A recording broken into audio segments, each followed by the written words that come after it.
Welcome to the 20th meeting of the Milton Planning Board, fiscal year 2023. At this time, I would like to call the meeting to order and make it.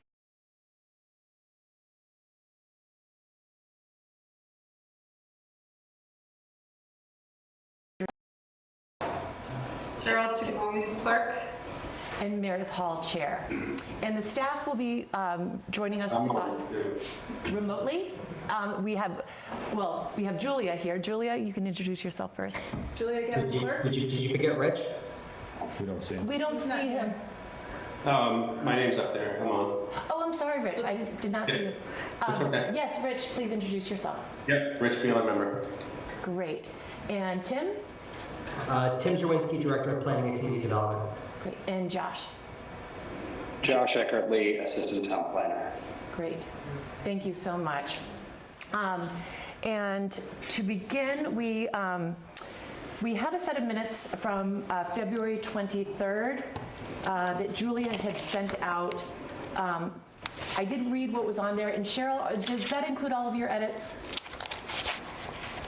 Sorry, I don't think I'm recalling whether that one is one that I edited, Julia. Okay.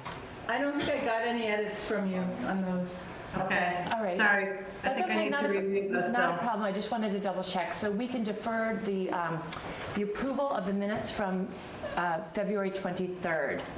Our next meeting dates we have scheduled currently are for March 30th, and we have also April 13th. And Maggie, you said you might have a conflict. Yes, date? yes, yeah. But I'd be available at any other day that week if we want to change it. So that would be a Thursday. I don't know if members would be available on the 12th. Oh, I'm sorry. I was just going to say the 11th is the Conservation Commission meeting. Oh, yes. That's great. Okay. So we won't, for those of you, I don't know if you heard, Conservation Commission is meeting on the 11th, and this project may be discussed. Would the 12th work? It's fine with me. Is that good for you, Tim? From a calendar perspective, it's all fine. One thing that we'll need to think about, and there's some options and flexibility here, is the public hearing for the zoning recodification article. That's got to be advertised 2 weeks in a row. If we had a meeting on the 13th, we'd be able to advertise it on March 30th and April 6th. If there's a meeting after that, we're still good, but if there's a meeting before that, we'll need to kind of figure out a schedule for that, because a meeting on the 12th or earlier doesn't allow for 14 days of notice in the newspaper. So, totally, I mean, there's plenty to do in terms of having a full agenda for a meeting on the 12th or whatever. But then we'll need to think about, do we want to have that public hearing on the 27th or on another date, between now and town meeting. Mm-hmm. I am not available on the 12th. All right. Then why don't we keep it for the 13th? Unfortunately, Maggie,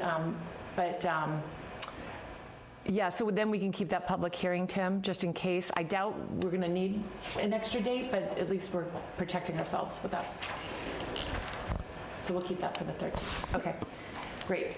Now we can have a staff update, Tim. So that was one thing. So that's good. We'll get that advertised and ready to go. And there may be a little bit of discussion later on in the agenda about that article and others. Just a couple things, and they're all kind of relevant to scheduling. A couple meetings ago, we had wanted to have Mira Patel, the town's environmental coordinator, come in to do a brief presentation on some stormwater and low-impact design regulatory kind of proposals. It would be great to get her in at some point soon, whether it's the 30th or the 13th. again, for a brief presentation, just to sort of keep the board apprised of what she's up to, and maybe give staff a little bit of guidance in terms of maybe preparing some rules and regs updates and potentially some zoning updates for the future, relative to stormwater, site disturbance, low impact design. These are all issues I think the board has expressed a lot of interest in pursuing. Meredith, we can kind of chat offline about developing the agenda for the coming meetings, but that's something that I think we'd like to get on in the near future if possible. The other thing is we received an application for modification of a subdivision at 1041, 1065 Brush Hill Road. Old school folks remember this one, I hope. This is off of Brush Hill Road. It's the modification is not that extensive. It's effectively there's an existing carriage house on the property that the current owners would like to take down and move slightly on the site. And by move, I just mean sort of rebuild a similar type structure elsewhere on the site. But there are certain modifications of the conditions of the original subdivision approval that will need to be modified. Given again the kind of the schedule that the planning board has and all the stuff that's on its plate, my recommendation would be not to take this up until the April 27th meeting.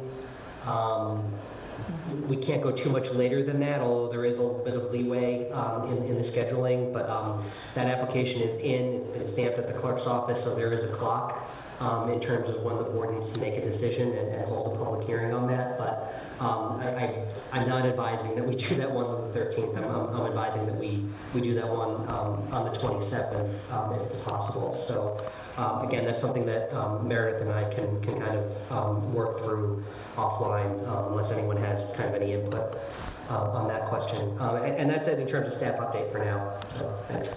Perfect. Thank you so much. So at this time, I would now like to open it up for citizen speak. And if anyone would like to speak to something that's not on the agenda tonight, please feel free to do so. If not, you will have an opportunity as the agenda, as we move through the agenda. Are there any hands up in the public for citizen speak? Nope. There are none.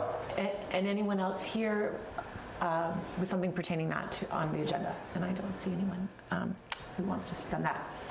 All right, so at this time, we can reopen our public hearing of 111 Highland Street Memory Care Facility, continued from March 16th. And we will tonight, just to let everybody know, we will be discussing, we're going to be hearing some updates to some questions, but really, this is just to pertain to the construction management plan and the discussion of the tree plan. And we really are going to have a hard stop, about 8:45 to get on to some other items on our agenda. So with that, I'd like to invite the developers to come and present, and then we'll have time for the public to comment. Good evening again. Meredith, for the record, Ned Corcoran, on behalf of Northbridge Communities LLC, which is the applicant for this special permit. And I'm joined by Eric Green from Erland Construction, who has put together the draft of the construction management plan. I did submit yesterday a slight revision to that plan. It's a revised version dated March 21.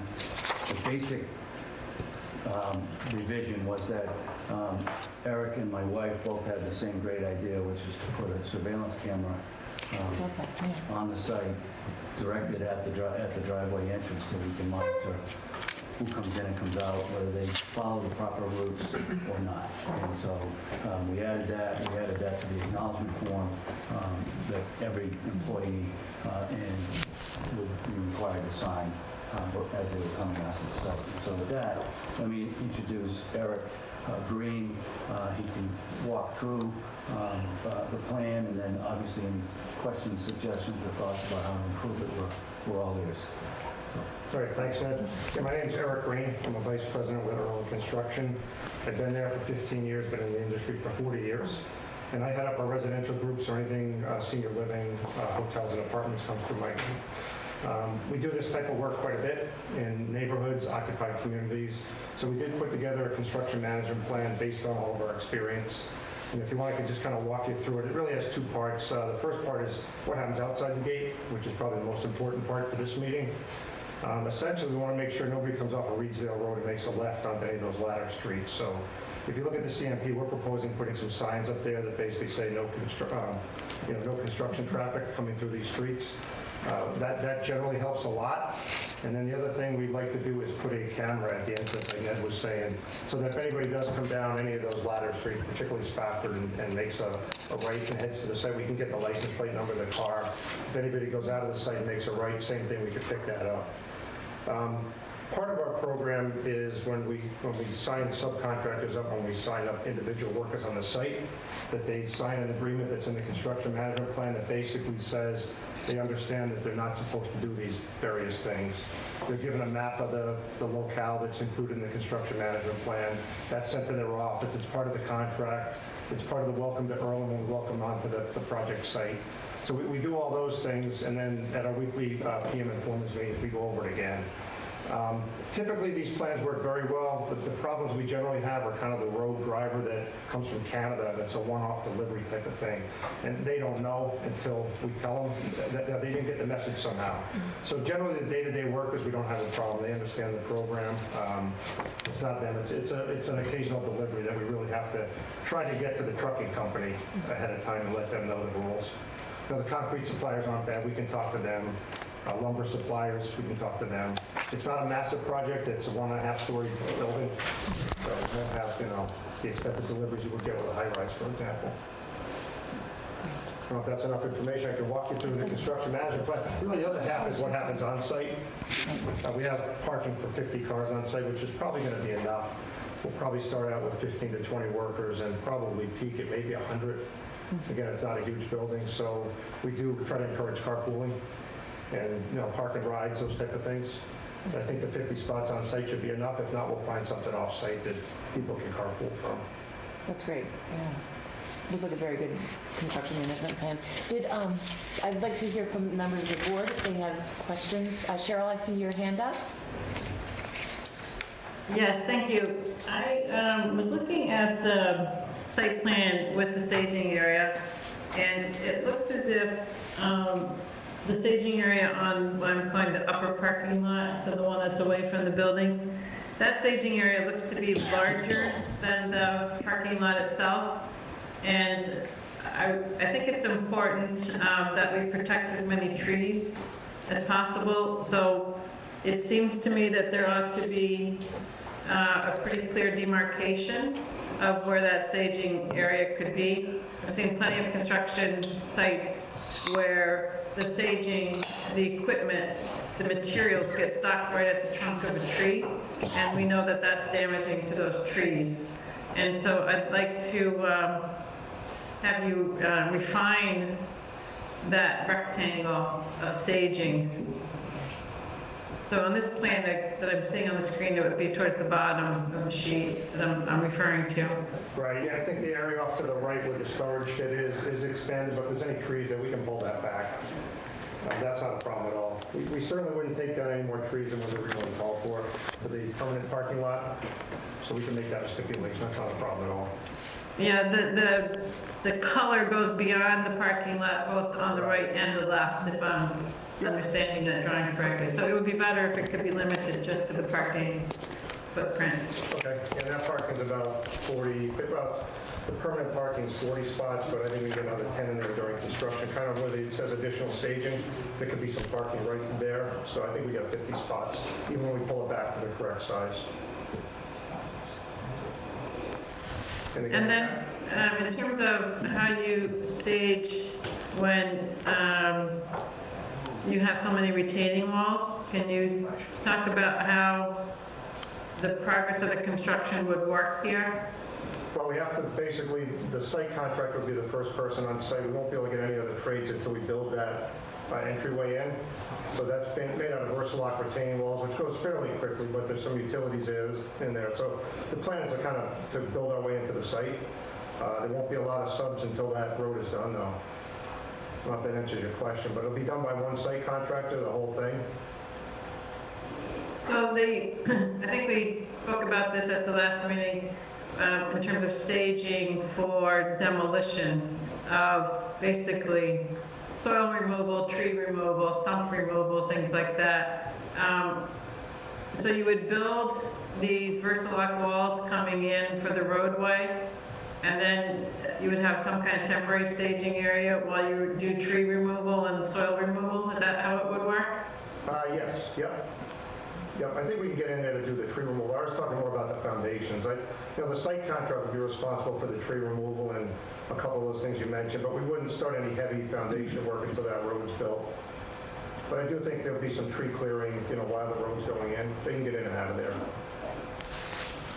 And then, do you see being able to, let's say, work your way from the middle of the, let's say, the footprint of the building outward so that you're not needing to go any further beyond the construction? So you don't have to take equipment, let's say, and run it within that area between the retaining wall and the abutter, the Bacardi property. I'm trying to understand if you could manage the construction site to keep it as tight as what's shown as the limit of construction line. Yeah, that shouldn't be a problem. It's only 2 stories on that back side where you're talking about on the property line over there. We don't need a lot of room to work back in there. We'd be certainly within the area that's shown. There's no reason to go any wider than that. So one of the things, I'm not sure if you were at the meeting last week, but I had asked if we could put dimensions on that limit of work line and be held to it. Would you be comfortable with that? Yeah, that's fine with me. I wasn't at the meeting last time, but that's not a problem. Okay, thank you. Okay, great. Sean? Yes. Just a few questions. For the neighbors, if you could you give them some time reference for the different phases of work? So they could have a general understanding of the duration of site work, for example. So, it would help them understand how long heavy equipment's going to be operating nearby. Right. The duration for foundation, the duration for framing, which always brings an element of noise, to a neighborhood. But if you could talk a little bit about, the durations of the project from beginning to end, and, obviously when you get towards the end of the project, a lot of the noise is inside the building, not outside the building, so they could have an understanding for what the experience might be like. Sure, yep. So assuming a project starts sometime in October of this year, site preparations basically October, November, that would, include bringing the road in. Site work would probably be through December, getting the site all ready. Foundations would start in December and probably go December, January, February, probably those 3 months.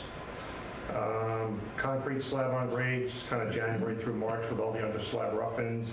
And then the superstructure, you talked about the wood frame is, February, March, April, May, kind of in that time frame. Building envelope, which would include the roof, the windows, and the siding, is May through November of '24. And then the interior work would be May of '24 through April of '25, which is basically the contract completion date. Okay. It'll be, anything we do will be fairly small cranes, being it's only just, 2 stories on one end and 1 story on the other. There won't be any big cranes, any big equipment like that. There'll be concrete trucks for the foundation, there'll be delivery trucks with the panelized wall systems, and a small mobile crane to erect the panels and the roof trusses and things like that. Okay, so overall, approximately 18 months. It's roughly 17. If we go 17. October, April, I think it's 17. Okay. 16, 17 in that range. Okay, great, that's helpful. And in terms of the traffic leaving the site, obviously, we want to make sure that our streets remain clean. And what's your methodology for having a method of having tires be clean by the time they hit the street? Yeah, we'll have a track pad there, Okay. crushed rubble. And then after that, we will sweep the street occasionally if it gets bad. During the concrete operations, it'll get a little muddy. We'll sweep that up with a street sweeper. And we try to get the binder down as quickly as we can to stop that from happening. Once we get the binder down, it's usually pretty clean after that. but we don't have a problem getting a street sweeper, and then we put that in the construction management plan as needed. The other thing is if we need a police officer for certain deliveries, we'll certainly do that as well. Sure. That'd be kind of a rare occasion that we would need it for traffic. But it seems like your binder won't be down until probably late spring of '24. Yeah, probably, yeah, you're probably right, March. Yeah, March-ish, yeah. April, yeah. Okay. I don't think I have any other questions. Thank you. Maggie, thank you. My question was just mostly on the hours of construction. So I see that you have it from 7 to 5 Monday through Friday, and Saturday it's 7 to 5. I think elsewhere in town, our Saturday hours are 9 to 5 on Saturday. So I kind of would like to see that changed to 9 to 5 and no work on Sundays. That's up to you guys, I guess. Well, Sundays is fine. I think we had no work on Sundays. That's fine. Right. I mean, we'll certainly take a look at that. We're going to adjust that. Might create a little bit of further extension into the schedule. There's always a trade-off on that, but, you know, Saturdays from 7 to 9 is normally a quiet time, and I understand that you know, we might want to try and honor that as much as we can, so we'll definitely take a look. Anything else, Maggie? Nope, that's all I have for now. And Rich, I'm sorry, do you have your hand up? We're not able to see you this evening for some reason, so. I don't, no. Okay, great. Just want to make sure I didn't miss you. Okay, great. Meredith, one thing just to keep in mind, if and when we get to the point of a decision, and we've heard this from the building commissioner on previous permits, in terms of, and I don't have them at my fingertips, so the hours that Maggie just referenced may well line up with the sort of the typical hours. I know it's been an issue in other permits that we've done where if you know, there's the desire to sort of limit the hours of construction if they're different from what the usual kind of enforcement kind of scheme is in town. The building commissioner has a tough time kind of, you know, he likes it to be consistent so that he knows if it's, you know, 6 o'clock on a Saturday, just no construction anywhere, you know, irrespective of anything. And then when there's different rules for different projects, enforcement gets a little bit hinky in that regard. So I'll, you know, double check on what the sort of the usual hours of construction are. Like I said, Maggie may be right on the ball. I just don't have them on my fingertips, but we'll just want to keep that in mind, you know, if and when there are conditions into a decision. Okay, great. Thank you all so much. Appreciate it. And on construction, does anybody from the audience would like to speak at this time on the construction piece? Or if not, you'll have an opportunity. I'll go first, I guess. On construction, Just a yes. couple questions. Yes. Maybe I'll sit here. Yeah, so Bartay Rizai, 11 Spafford Road. Hello, everyone. Thank you so much for the opportunity to speak. I will read the plan in detail. Today was slammed, so I haven't had a chance to really go through it. But I think one of my main questions, and I appreciate the comment at the top about construction signs on the ladder streets and then the surveillance camera, thumbs up. Thank you. But I think one of the concerns we've had is that it's happened a few times. I've lived on Spafford for 5 years with my family, and it's happened a few times where, for whatever reason, maybe one time like a tree came down partially, one time there was some road work being done, and Highland, you know, was down to one lane. It's really narrow. I think we'll see, just to refresh your memory, we'll see it on the sidewalk on April 1st, but it's really hard if there's any obstruction there for traffic, for two-way traffic to get by. So, you know, and we understand now from the traffic report, it's over 4,000 vehicles a day that are going, you know, cutting across Highland. So I guess one of our concerns is, as I mentioned, those times where the street is obstructed, all that traffic doesn't want to sit there, it backs up, and then they just start shooting down the ladder streets. And while you guys can control some of your construction traffic, you're not going to be able to control, I don't think, the commuters and the, you know, all the volumes. So I guess my question is, you know, how do we deal with, or when can we expect police details, or, you know, if there's 230 trees being cut down, you know, and some of those are 70 feet, 80 feet, you know, and there's, imagine huge trunks on huge trucks, and as they're coming in and out, that's going to block traffic. And so, how do we manage that, and how do we, how can we mitigate, the interruption, the disruption to the current flow, which is significant, because, like I said, the times that it's happened, we're like, what is this? It's like just constant, every 1 or 2 seconds, someone flying down, to the point where the street backs up all the way up from Reedsdale all the way up to Highland. And so I think that's something that has us scared. We don't want to see that happen, and we can envision with I know you said it's only 1.5 stories. It's maybe not as big as some of the projects they do, but it's huge for this spot. So that's one question. I don't know if that's something you want to talk about now, or but how do we prevent or limit the street being obstructed? Even just down to one lane is going to slow it, and then people are just going to start zooming down all 4 ladder streets. Yeah. Well, generally, when we cut the trees down, we chip as much as we can chip, so that gets chipped up. The trucks that leave, and if there's traffic in the street, that's when they'll hold them up. Once they leave, they leave. But if we need to get a policeman to get them out safely, or have one of our own flag people just to get them out safely back on the road, we'll certainly do that. I mean, getting them on the site won't be a problem. They'll just pull on. But if there's a lot of traffic and they're trying to get off the site, we may have to put a policeman there just to stop traffic to let them out. But we shouldn't hold up the traffic. We shouldn't be the reason traffic slows down. We just need to be able to get out in the flow and move.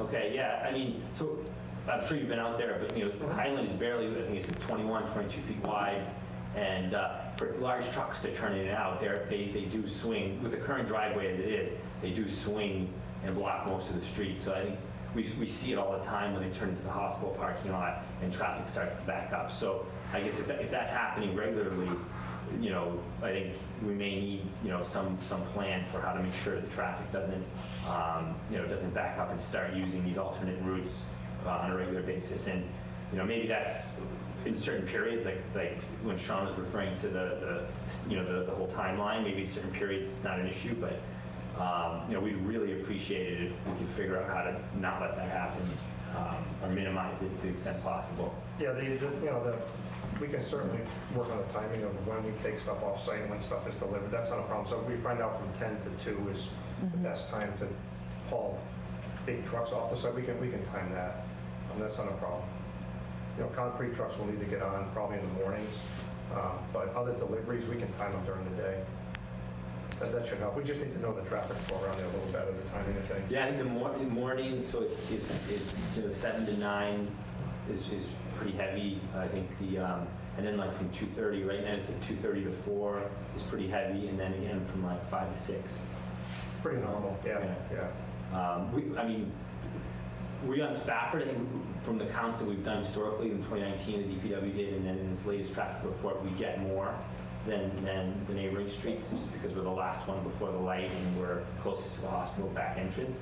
But I could also envision, like, if things back up, like you could start getting Clifton or Martin, the ones higher up, but would start getting abused more, So I think it's for all of those 4 streets.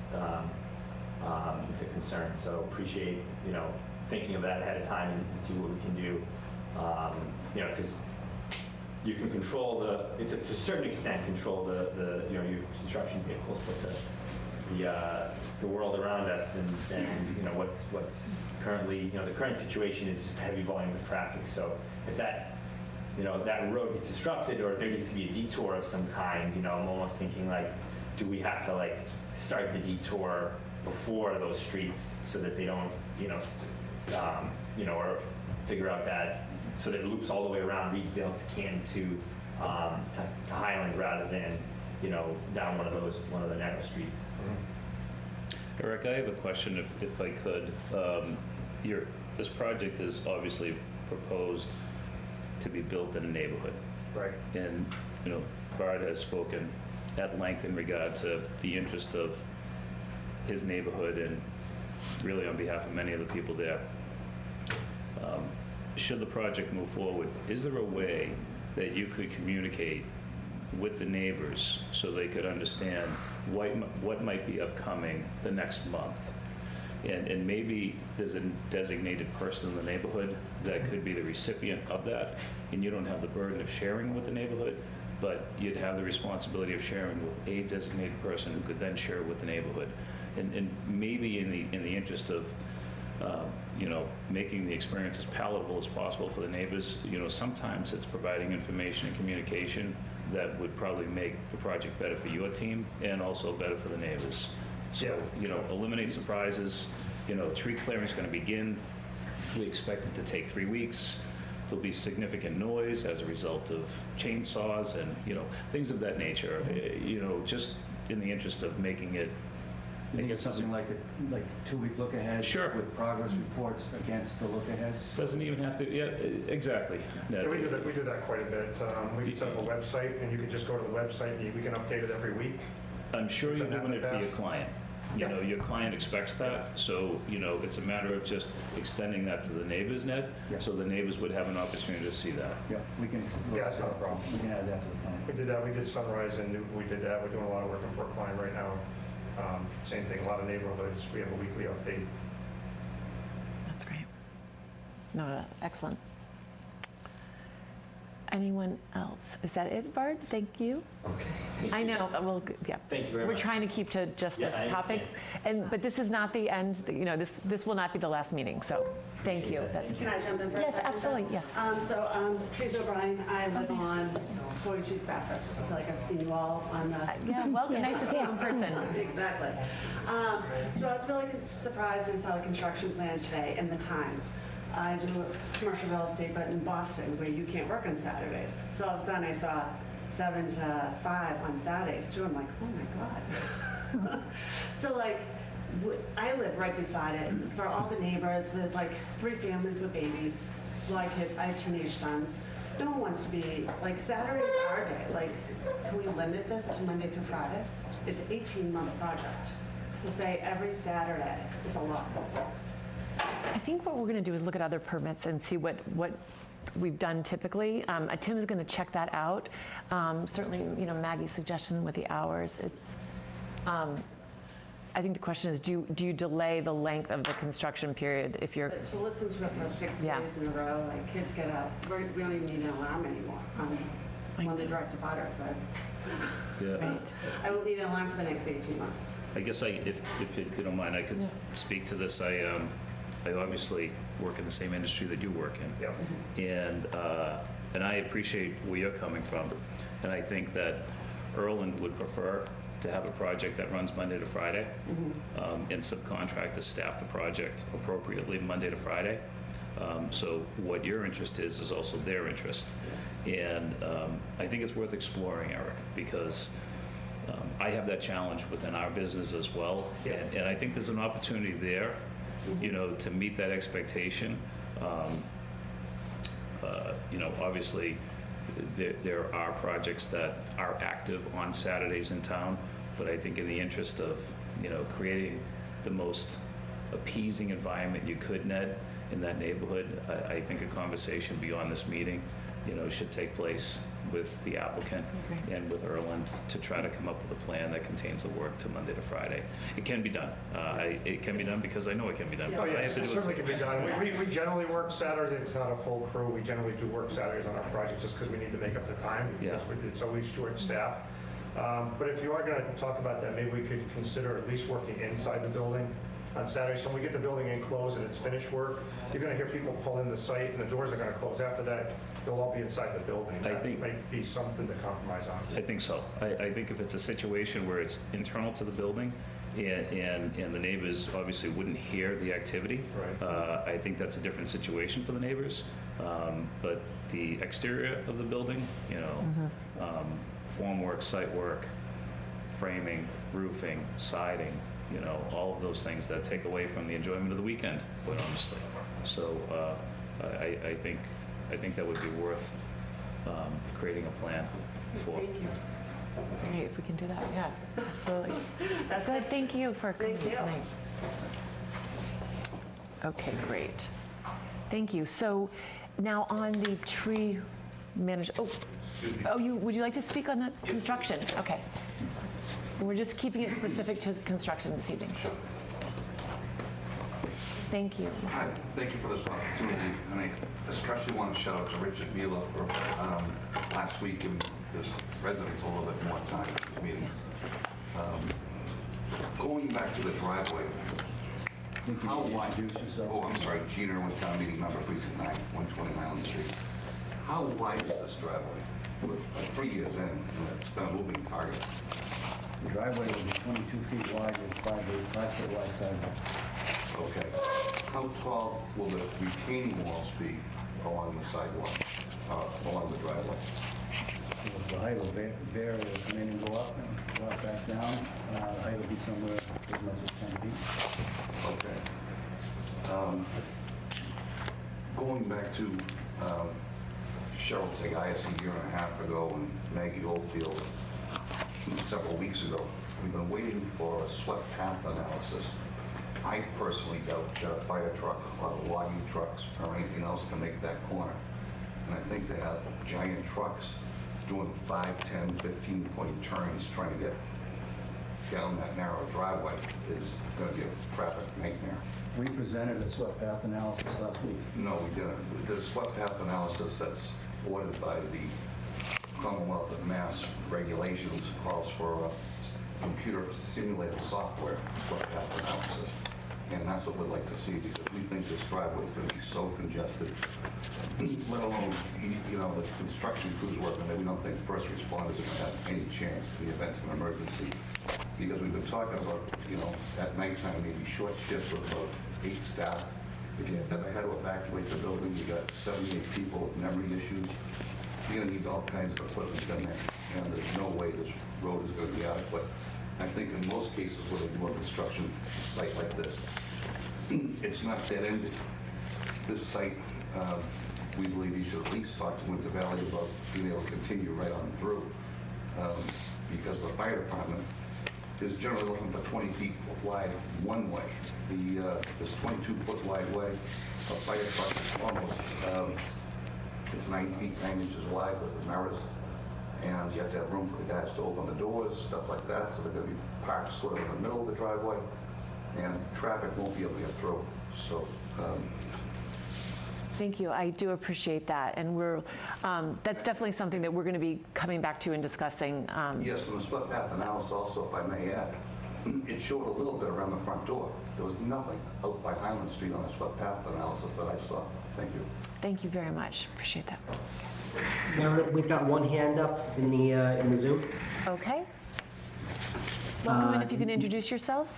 Nadine Hanna, if you want to give us your name and your address for the record.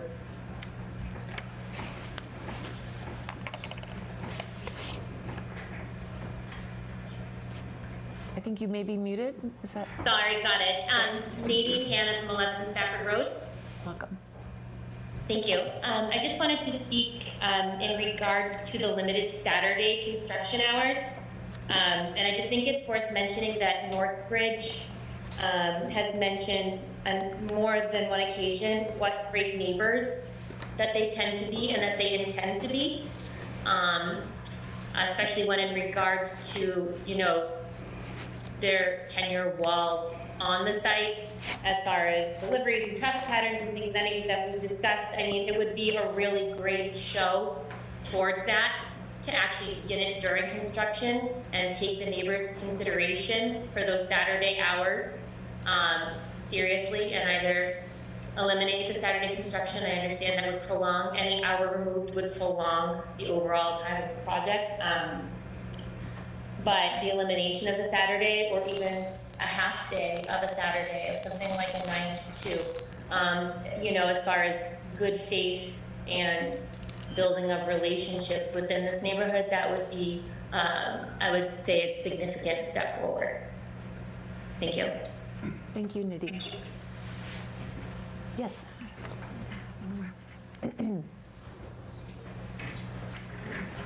Again, Gene Irwin, town meeting member, precinct 9, 120 Highland Street.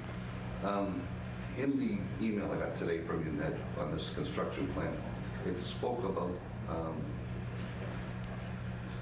invasive plants, remediation, and it said... It's in there. It's in there, yeah. Appropriate remediation. It's I in, can't it's, remember what I put in my own email. well, it's not in an email. It's actually in the construction management Oh, plan it's in the itself. Construction management Yes. plan. Thank you, Carl. And I'm wondering, all along Highland Street, it's all Japanese knotweed. It goes in about 20 feet. It runs the width of the property. I don't know how wide that is. I'm guessing 600 feet. And when you talk about screening, right now the Japanese knotweed is the screening. And when I first moved into our house there at 120, about 15 years ago, there was tremendous screening. And all the trees are dying from the Japanese knotweed. If you go up to Bacardi's house, past my house, headed towards Randolph Ave, Route 28, you'll see magnificent old growth trees all the way up out to Randolph Ave. But the entire stretch of this hospital property, and I say we've been complaining for 15 years about this knotweed, is there. Now, we're thinking if you excavate it, which is one way of getting it out, I have no idea what the remediation plan is. We think you're probably going to need a retaining wall for Highland Street itself. And again, that's going to further complicate the traffic along that stretch. I say we contend all along that the road is just simply too narrow for this project. In addition, you're talking about a sewer line. We still don't know where that's going. Is that going to come out Highland Street and down Spafford? What's going on with that? So I'd love to know, has there been an order of conditions yet with the invasive species? No, we started the hearing with the Conservation Commission last week. We haven't closed that hearing. Okay. That will be something, and there will be a meeting on April 11th where they will be the But my point is, this applicant. is not a new issue with the hospital. No. And it's gone back 15 years to Frisco Martin, who's long deceased. And it's been raised over the course of the last 2.5 years on this, and we're still no closer to than when we started. Thank you. No, thank you. Excellent. Conservation Commission requested a mapping of the location of all the invasive species, and that's being developed. Right. Arthur Allen from Ecotech, who was our guy, was out there today doing a couple of things. One is mapping the locations of invasive species, and the second is he was identifying and marking trees that are all along that edge of the limit of work and proximate to the limits of work, so to help us further advance the tree preservation plan. I know that's something that Cheryl specifically asked for last week. He was out there today for most of the day doing that. So that's a deliverable on the invasive species side. We owe to the Conservation Commission for the continued hearing on the 11th of April, and we'll share obviously the same materials with the board and with the neighbors when they're ready. Right. Okay. But specifically speaking, the invasives that are along the edge of Highland Street are outside of the scope of this contractor's work. Because there is no work other than at the site entry that would be done by the contractor. Okay. It is in the construction management plan, so. Certainly Yeah. up the street from the new driveway entrance. All of that frontage would remain the same unless there's an approved plan with the Conservation Commission to address the Japanese knotweed that's along that front. Right. Okay. That's up to us to develop a plan with their approval. That's great. Okay. We would like to, Sure. be CC'd on that when you have that. That would be great. Okay, and welcome. Hi. Would you like to introduce yourself and your name and address? Sure. My name is Antonina Wells. I live on 179 Highland Street. And my concern is with compliance. In the traffic report, 30% of the traffic going down the Upper Highland roads are truck use.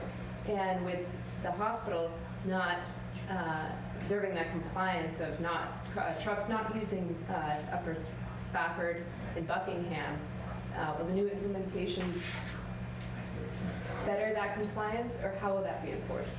I think we're going to do a really good job about controlling anybody leaving this site, because they will have already come to us. There's going to be a sign when you leave the site that says left turn only. So they shouldn't make a right. There'll be a camera there if they do make a right. But our people on site will be able to tell them, make sure when you go out you make a left.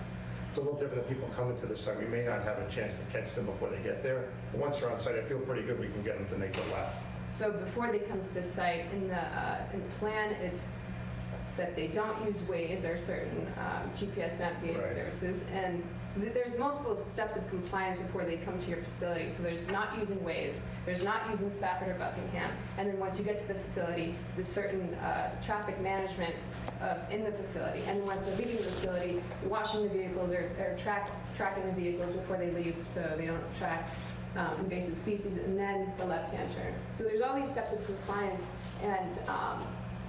and before they get to your facility, there's multiple steps of what these truck drivers, delivery drivers will have to do.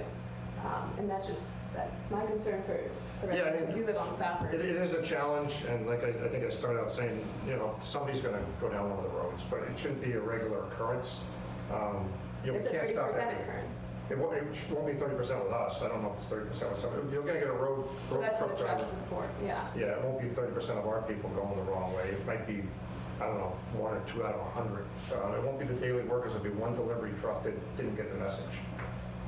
We can control our workers. They'll understand the program and how to implement it. But we do this a lot, and you do get a road truck driver that just didn't know. Makes an honest mistake and turns down the wrong road. But it's not 30% of them. The staff won't be doing that. Right? I know that for a fact, just from experience of doing this on different towns and cities. Okay. In the traffic report that was conducted, 30% of trucks use these two roads. Yeah, but those trucks are not. From Milton Hospital. Oh. Well, where other facility are they going to over here? Milton Hospital. Well, they could be coming from up Canton Avenue, taking the right, going up the Highland.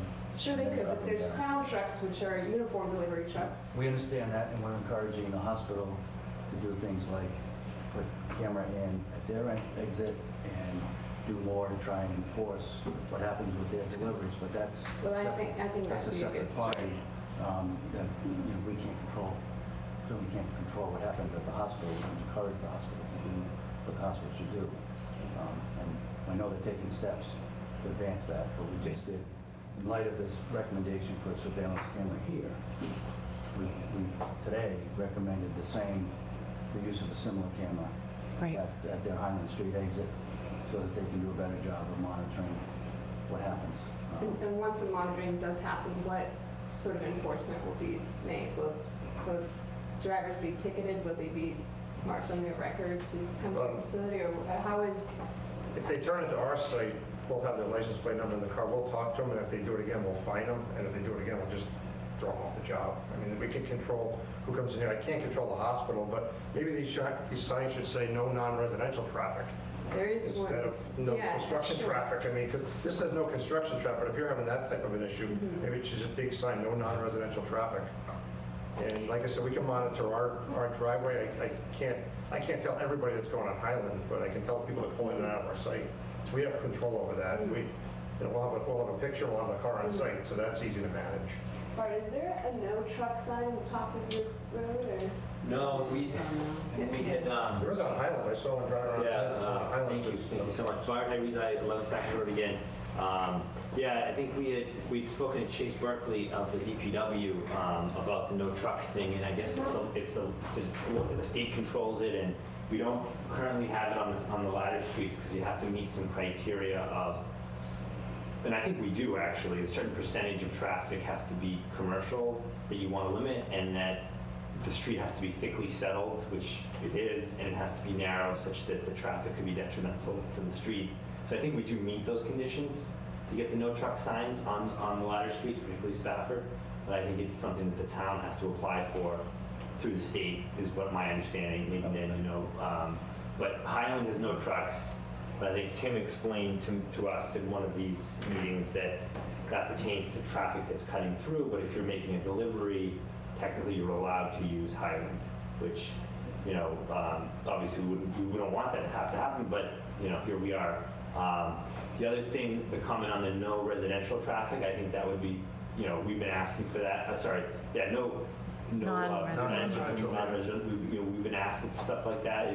It's one of the recommendations in the MassDOT Route 28 corridor studies to cut through traffic on all the side streets is to limit it to residents only, not just on our streets but other streets off of 28. So we're in support of that for sure. And then I think just to clarify the comment on the 30%, not coming from you guys, but on the Van Ness traffic report that Northbridge commissioned, they found it on Buckingham in particular. I think it was 30% of the volume on Buckingham is trucks. And so that's kind of, astounding when you think about it. So I think, we're dealing with an existing conditions problem, and now we're talking about adding this on top of that. So I think that's why the concern is so high. So just to your enforcement issue, so a special permit will be issued, so then the enforcement agent is the building inspector. So you can call Joe Prondak and tell him that there has been a violation, and then he would go out to the site and talk with the applicant, and then if it's a repeated offense, then he could, somehow condition them or fine them. So just being in touch with the building inspector is a way to help with enforcement. Yeah. If I could, I guess in the interest of being considerate of Joe Prondak, the applicant has hired a very good construction firm. You guys are a class organization. You have the ability to create an enforcement mechanism and to drive the accountability right down to the level of the subcontractor. And I think in the interest of, you've heard plenty of the neighbors' frustration with their existing condition. They just, not only do they want to improve the existing condition, they don't want your period of time in their neighborhood to make it worse. But I think if you could develop an enforcement policy that Erland would be willing, to enforce, it would give the neighbors some sense of hope that their situation wouldn't be worse, Eric, during your period of construction. I'm familiar with the process, just as you are, of creating a fine mechanism. And if the person violates the fine, and typically what subcontractors do, they make that fine the responsibility of the individual that violated. So when a worker knows that he's going to pay $100 for every time he takes a left instead of a right, or a right instead of a left, or uses a street he shouldn't, that behavior ends pretty quickly. But that really is going to be dependent on your team being willing. And that's something, maybe I think it'd be good if you could identify your enforcement policy and how you would intend to hold the subcontractors accountable to it.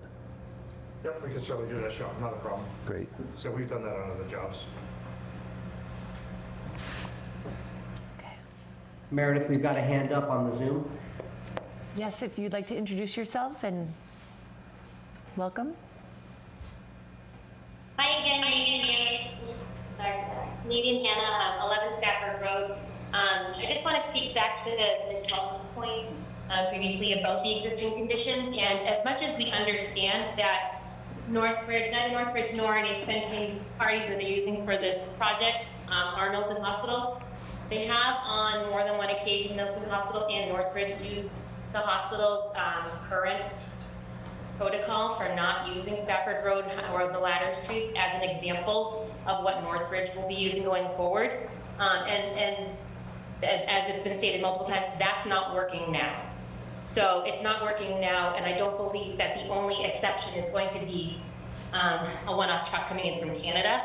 I don't think any of my neighbors believe that. I don't think anyone sitting at that table believes that, and we would really appreciate it if we could continue this conversation with a more pointed direction towards the fact that these things are going to happen, and that is going to be the condition with which approving this project creates for our neighborhood to be living in moving forward.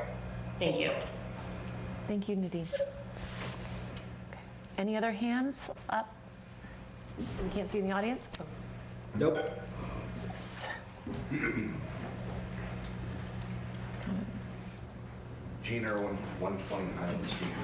Again, I want to insist that this board request the swept path analysis. I can cite the ruling, I say it's CMR 527, 18.1.1.4, and it specifically calls for software simulation. I say we've patiently been waiting for a year and a half, and They say, we don't think the 22 feet's gonna work. We've been saying it over and over and over, and it's the obligation of the applicants to prove it if it works. And the Maggie Oakfield was kind enough to say, hey, you know, in this day and age with limited supply chain issues, you're going to get more likely bigger trucks. And she asked for the biggest trucks, and it's been ignored. And they didn't cover this entrance at all. And where they did cover it in front of the front door, they showed the fire truck having to back up like 3 times to make it turn. In the event of an emergency, that's just not fair, not right. I mean, we have snow issues and stuff like that that would further complicate things. So I beg this board a year and a half later to insist, and can we have a firm date? I don't want to keep coming to these meetings unless I know that they can actually get a vehicle in there in the first place. Thank you. Thank you very much. And we will be discussing that. Tonight we're just staying just on this specific topic, but that will be a point of discussion, certainly. Okay, with that, I think we can move to the discussion of the tree plan. Meredith, we've got a hand up on the Zoom. Oh, I'm sorry. All right, one more question, and then we need to move on. Can you introduce yourself, please? Hi, this is Sharon Rich, 43 Spafford Road. Thank you so much for allowing me to speak. And really, all I wanted to say is I am sitting here silently listening, and I just want to be heard that the Rich household agrees and has the same exact concerns as all of our neighbors have spoken to this evening. So thank you. Thank you, Sharon. Okay. Right, tree plan. Okay. We do a brief overview of the tree preservation plan as it was drafted. It's essentially the plan that was drafted for Walcott Woods, modified a little bit to address the more specifics of this project. It does need to be updated and married to the plan that, with the specific survey of the trees that are within the bullseye, if you will, and certainly need protection. And that work was, additional work was happening today. I think, as I said earlier, Arthur Allen was out on site today, cataloging those trees, putting ribbons around those trees, specifically identifying them. They'll be resurveyed on the plan, and that plan will be married to the language that's here. So if there's any specific comments or questions about the language, we'd certainly love to hear it, so any adjustments get made when we come back. But it's pretty straightforward with respect to how trees will be evaluated. There's a whole lot of trees that are coming down. Let's start with 270, I think. 232. 2,800 inches trees that are 4 inches of grade. So we know that. And the goal is to limit completely the removal of trees to those that only those that have to be removed and cannot be saved under any purpose. So the goal is to have a robust set of criteria as to when and how trees have to be identified. Okay, protections need to be in place out to the drip lines. Protection for roots, systems, no storage of materials on top of roots, no parking of vehicles proximate to any trees. I think the plan relative to construction, staging, and parking is pretty clear that we'll be staying away from that. That area, but certainly those additional trees around the limits of the back parking lot have to be identified, and the plan does account to them as well as all of the trees that are up above towards the Cardi properties and along the edges of the non-disturbed lines from wetlands. Great. So we will be getting that. Cheryl, I see you have your hand up on this topic. Yes, thank you. Thanks, Ned, for using Walcott Woods as your template. I think we spent a lot of time in permitting the Walcott Woods project on this particular topic, and I think it's definitely a good starting point on the document. You asked about comments in particular. There was, I don't see a page number, but I think it's page 3. under section 4, execution and protection of existing vegetation, bullet point 4, the required temporary fencing shall be installed wherever possible at the drip line, and then it goes on. The term wherever possible is not one that's very enforceable. And so I think, what a contractor might think is possible and what we might hope is possible may not align. But I think if we can get that staked or agreed to at the outset, and maybe that's with the planning director, and maybe that goes into a decision. But I think we need to think about that term, wherever possible. Sure, and I know that the plan calls for an arborist to monitor. Would we want to have an arborist agree and certify that the location of the fencing is appropriate? We could certainly add something here that would add an arborist oversight of the location of fencing. Yeah, so I think that would be good. The development near St. Pius, I keep forgetting the name of that development. Ned, help me out. Woodmere, thanks. Woodmere, we identified trees that were definitely going to be saved, and that trees that would be attempted to be saved, and those were clearly on the plan and clearly staked that way, and I think that was a good way to do it. So I don't recall that we required an arborist for that project, but I think an arborist for this project and this site is a good move. Yeah, I think at the last meeting, Mike Walrazak indicated that they met with Hartney Graymont, and Hartney Graymont was going to be performing services, overseeing all of the work being done that would have impact on trees. Yeah, if I could, I echo Cheryl's sentiment on this topic, and I feel very strongly about this too. There are certainly projects where commitments are made at this table and by architects and engineers, and they're not fulfilled when it comes to building a project. And we recently had one that our board had to contend with, similar situation, a tree that was to be saved. In the course of construction, it was damaged and lost. So I feel if enough work is done up front, the commitment that is made, Ned, can be fulfilled. But I think it would not be a good situation if, as Cheryl said, that language is quite loose. I think we should move away from loose language and get definitive on what is going to be saved and what's not going to be saved, and make sure that the contractor knows what they're responsible for doing. We'll work on some tighter language for this. And I'm Mike Walrazak at Northbridge, and when I say we're going to save some trees, we're going to try to save the trees. And when I say try, we work with you and we define the protection area, and then we're going to hire an independent company. And I committed this at the last meeting, and I'll recommit it now to watch over on at least a weekly basis and work with the contractor to make sure that tree save areas are kept up, that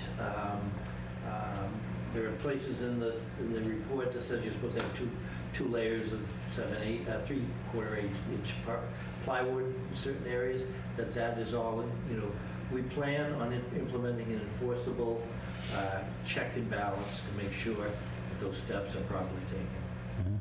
And throughout, as long as that tree save area has to be kept up.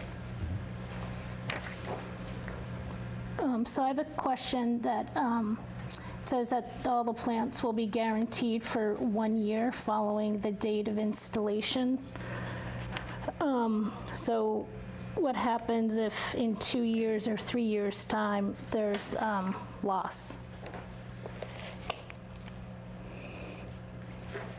I think 1 year is probably not significant enough time. That's in the last section 6, new landscape planting. Yeah. And then also when you're doing your tree survey, can you do it by species as well? He was identifying species. Because the removal of 232 trees is really very significant. And it would be, you had said last week that there would be a sizable check coming to the town for loss of trees. But I made a few phone calls, and a 7-inch tree today is around, it would retail for about $3,300. 6-inch tree would retail for about $3,000. So when you look at the tree diameter, there's quite a bit of trees, 42 trees that are 8 inches, 28 trees, 10 inches. So they're significant size trees. They're just not little understory saplings that are being removed. They're really quite significant. So I'm also wondering if it's possible if you could save any of the trees and bring in a tree spade them up, and then plant them elsewhere on the property, especially out front where maybe there could be some areas that might need some trees planted just to minimize the impact of the building on the neighborhood. We can certainly take a look at whether that's possible and see what we can do. Yeah. I know that we talked last week about the potential for planting trees within the neighborhood as part of the tree replication program, and we're certainly wide open to doing that. We are looking at, we can look at this issue of sort of relocating trees that can be relocated and putting them down towards the 107 Highland, the area where we're doing some wetland replication and some other floodplain storage, that might be an area where we could infill some of those trees. Okay. And just an example, I'm just finishing up a community in Marblehead, Mass, and a neighbor offered to us 6 mature maples, and we were taking a spade and actually moving them. So we have some experience in this, and if we see a particularly nice tree in among them and there is a place for it, I'd much rather take it from our own. Right. From our own. So we'll look at that. Okay. Mike, your commitment means an awful lot. When you and your role makes the commitment that you're making to what you said to do as you say you will do. The reality of it is that you're not the one laying down the plywood. You're not the one that has to do the extra effort so that what you hope will be the outcome is the outcome. So I understand. So but it's my job to make if I could, sure I put people in that place to be my eyes and ears and do that. I've been in this industry, specifically developing assisted living, for 25 years. And if you check me out, you will find that I worked for Benchmark Senior Living for 15 years. I worked for Atria Senior Living as their East Coast developer. And now I'm with Northbridge. If you can go anywhere, and this industry that we're in is a local industry. It's the people that work there, the people that live there, live in the town. It's crucial that this industry is represented by people that try to do what they say, and say what you mean and do what you say. So, all I can say is what my record is, and I will, do my darndest to make sure that if we commit to something, it's done the way we commit. I'm not questioning your ability, your experience, or your commitment. I'm only asking that when you put forth the commitment that you've made, that as it moves down the line to Eric's team or anybody else, that there's an enforcement mechanism so they understand the commitment that you made and they do so. That's it. That's it. So you figure out how that happens, what enforcement. I spoke earlier about traffic enforcement and how Eric could create a mechanism of penalties so that every worker would understand that if they don't follow the rules, there's a price to be paid for it. Same is true for tree protection. If a commitment's made to protect a tree, and it should only be made if there's a likelihood that it can be saved. Right? We do not want to make a commitment to saving a tree that there is no chance to save and create an expectation that cannot be fulfilled. That would be bad. But when the expectation is established, then it's up to you and Erland and the team to create a mechanism of enforcement. That's all we're asking for. That you will get that from us. There is a provision in the plan that says that any tree that's removed, that shouldn't have been removed, is a $300 per caliber inch fine associated with that. So you get a significant tree that's 30 inches, and it's removed, or it dies, there's a significant penalty. Yeah. You and I both know that $300 an inch is pennies compared to the value of a tree that's gone. Understood. You know? No question. Yeah. So, you know, the compensation as a result of something that happens is really not fair replacement. So. Understood. We'll take a drafting tighter. I appreciate it. I appreciate it. And I mean, I work in the same environment that Eric works, and I know how hard it is to get people to do things that, you know, that are often difficult in the course of doing their work. So I get it. It's not easy, Mike. And when you sit and make the commitment that you're making, I know it's not easy to deliver it. So I appreciate it. And all I'm saying is if you create some enforcement that will really hold people accountable, you have a better chance at getting the result that you want. Yes. Well, the documents will be part of the contract documents we have with Erland. And I think just the quality, you're in the industry, and you know, I mean, this is a good company. And they've done work for us before. In fact, probably the project we had the least problems with in the past was working with Erland. And so it starts with the quality of the people you bring in. And from that point on, we're going to tie the contract documents, which include all our approvals and the orders and conditions and everything in there. And by contract, we're going to be tied with them. But you know what? Working with these guys, I don't think we're going to have to, you know, we're going to have to worry about that because it's going to get done. Good. Also, I was wondering how the plan, and this is more to Ned, meets our, like the climate resiliency plan of the town. So, you know, we've got a new committee in town.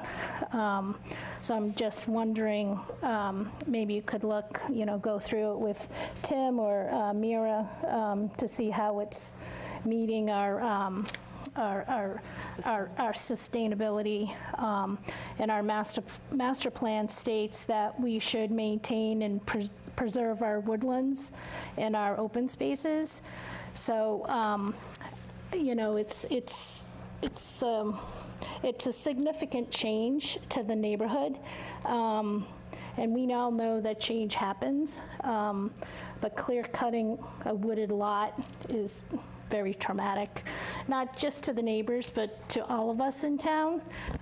We get used to our town looking a certain way, and when one neighborhood suffers a blow, we kind of look around the rest of our town and see how is that going to affect the rest of us. So we're kind of protective of each of our neighborhoods, and we just want to make sure that these neighbors are cared for and are listened to, and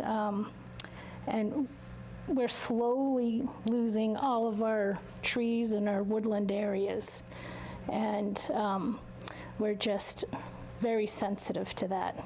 So the least destruction of the property is what we're looking for. All right. Are there any hands up to speak to the tree plan? Anyone? Any specifics? As we know it's not complete yet. It will be updated, but if there are members of the public who would like to speak to the tree plan specifically? Yes.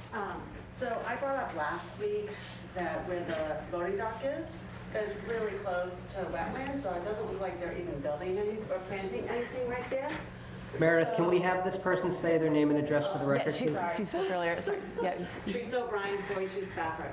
So it's on the corner of Spafford and Highland. So like when I sit on my deck, I can look straight across to all these trees. And right where the wetlands are, and I don't think they can build right there, they're saying the driveway where the deliveries is, they're backing down there. So we have a clear view of the deliveries in the dumpsters. I took a picture of my dog in the yard today. I'd love to show you guys, but the trees right now, there is nothing. We'll have a clear view of all the deliveries. So they're getting out, walking behind the building. Ideally, it'd be great if they could move where the deliveries go, but at least put trees there. There's no trees, nothing on that path because they said it's too close to the wetlands to build or plant trees. So it'd just be nice for a barrier for the neighborhood. We're all concerned about the traffic, but now we're driving up and we'll be able to see right through. I'll tell you what, on the day of our sidewalk, will we be at the sidewalk? Yeah, I'll be there. We will prepare a plan to show you maybe a little bit better, because there's a pocket there in where the dumpster and the dumpster, which is surrounded by a fence, and the generator, which is, we can screen, will make it so you're not going to see the area of our loading area. Yeah. And if we needed to... But the loading area also looks like you have to walk around the building. So the deliveries doesn't look like it goes in right there. Do they walk around the building I couldn't see the door on. No, it does go in right there. There's a door right there. Okay. There's a door Wasn't right really there. clear. Okay. Yeah. That walk is just occasional if someone needs to evacuate the back. Okay. And the plan I was looking at looked like they walked around. Yeah. No. To the bigger door. No. No. And but we'll show you that. And if we needed to plant a couple trees there to provide even in back of. Yeah, because that whole driveway doesn't look like there's any trees, plantings. The driveway is up. It goes down, but it doesn't look like there's any trees being planted on that driveway. But there are walls on either side of that driveway because of the unique, how we had to do this and site the building and so forth.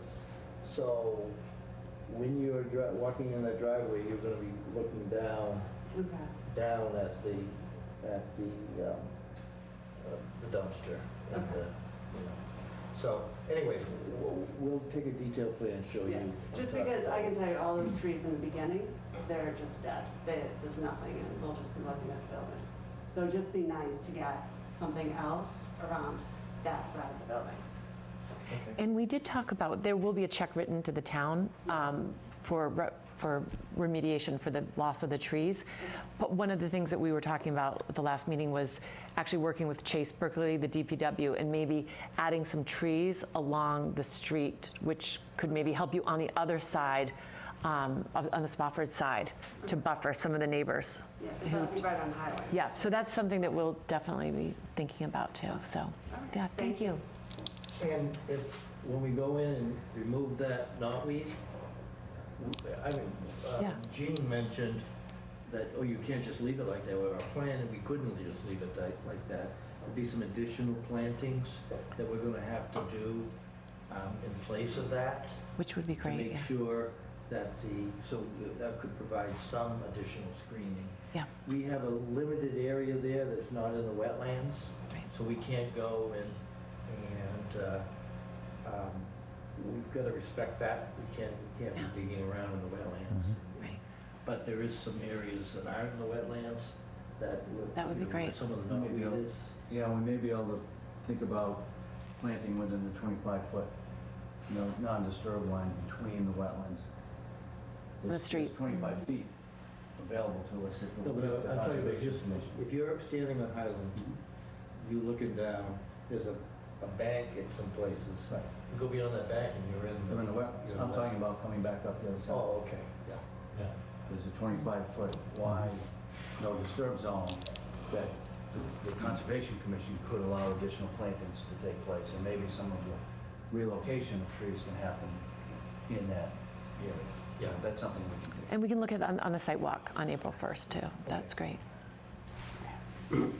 Any other? We've got a hand up on the Zoom. Yes. Welcome. If you can introduce yourself, please. Hi, Nadine Hanna, 11 Stafford Road. I just wanted to speak specifically to the line against Highland Road, front facing the street.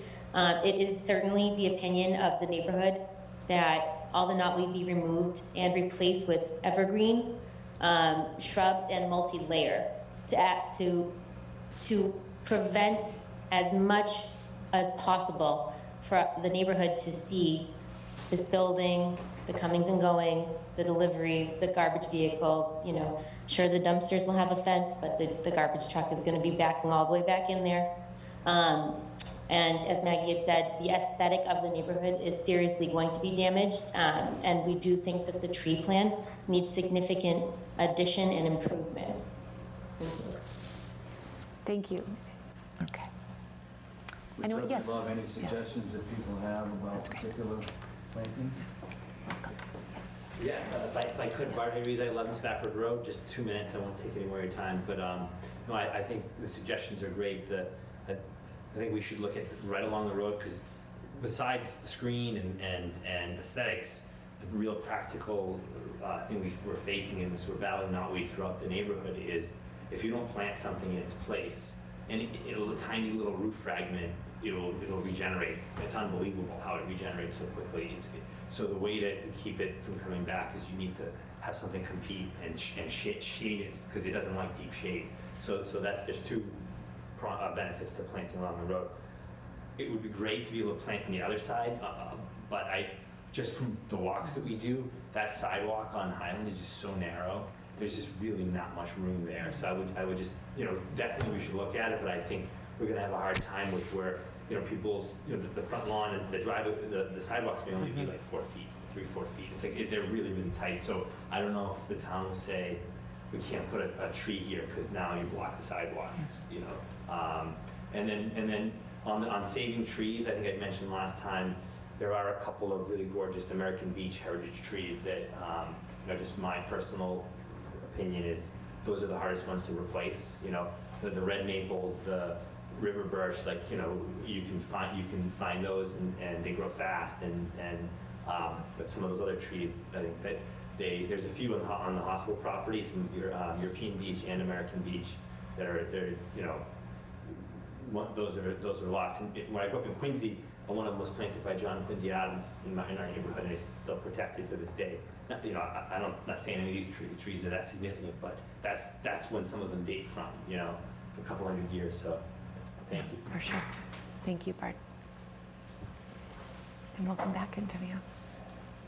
Hi, Antonina Wells, 179 Highland Street. Highland Street is designated as a scenic road by the town of Milton, so I'd like to know the plan for maintaining it as a scenic road, besides planting the trees in front of whatever wall will be there.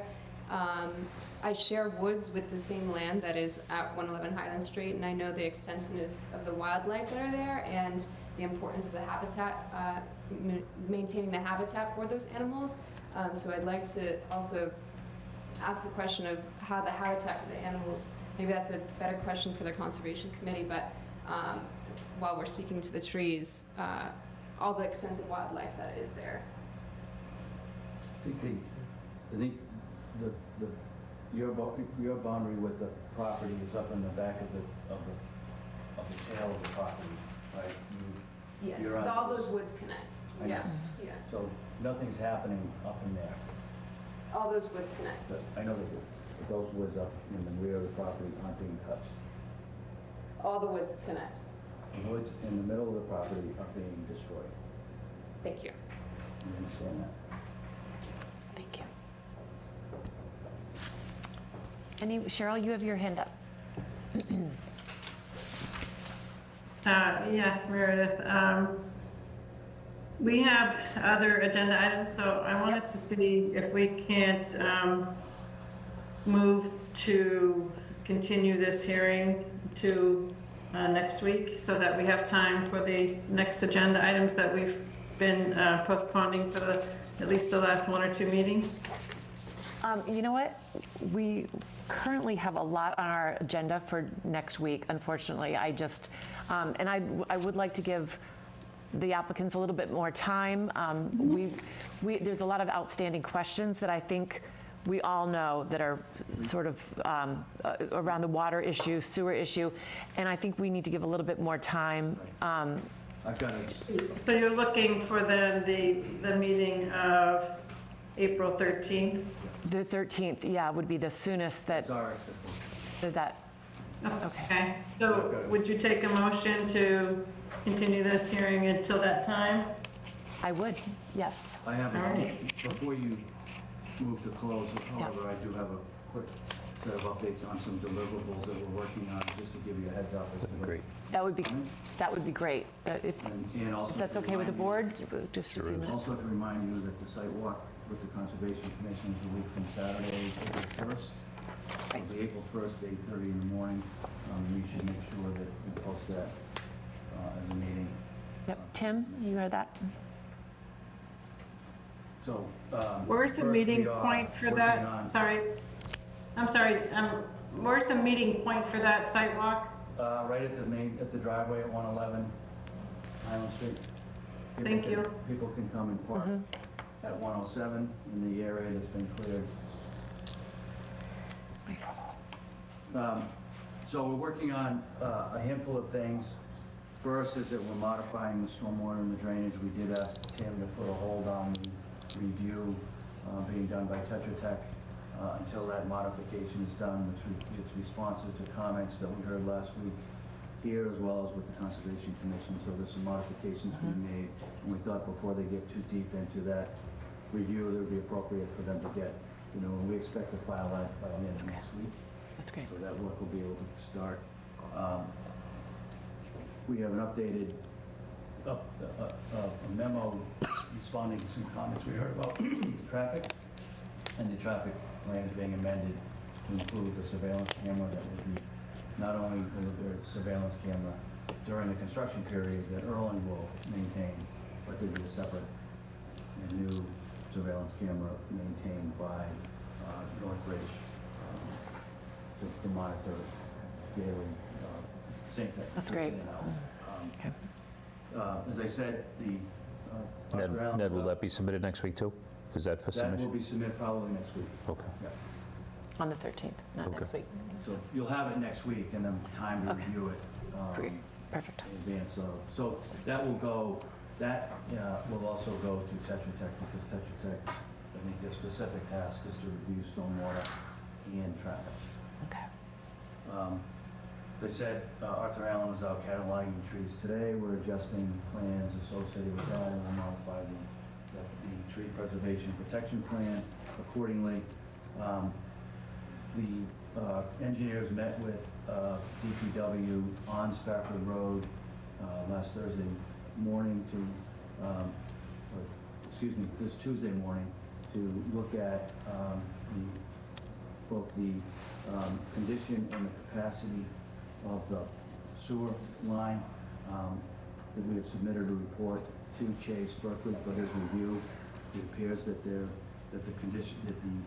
sewer is in good condition and that there's plenty of capacity to handle the additional flow that would come from us. There's a couple of conditions we think that Chase will impose as part of his review, and we're looking forward to getting that. But the amended plan will be there'll be more detail provided to the board once we have obviously Chase's comments.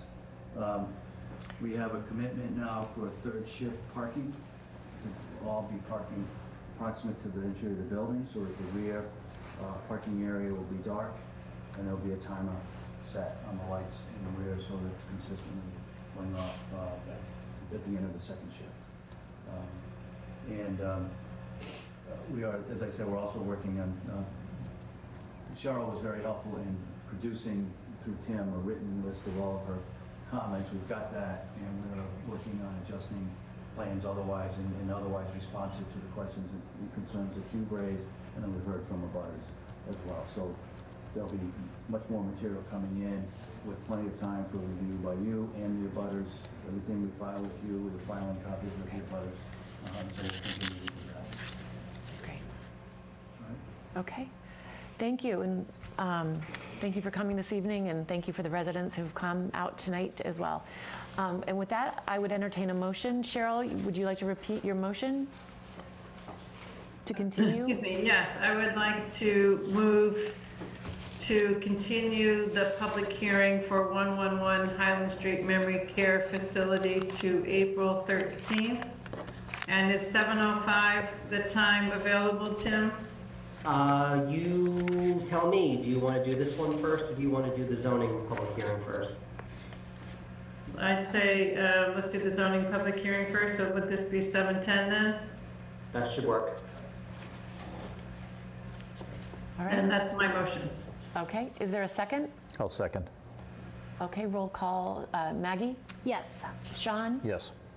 Cheryl? Yes. Rich? Yes. And myself, yes. Great. Thank you. We'll see Thank you you on all. the 13th. Thank you. Thanks. Okay.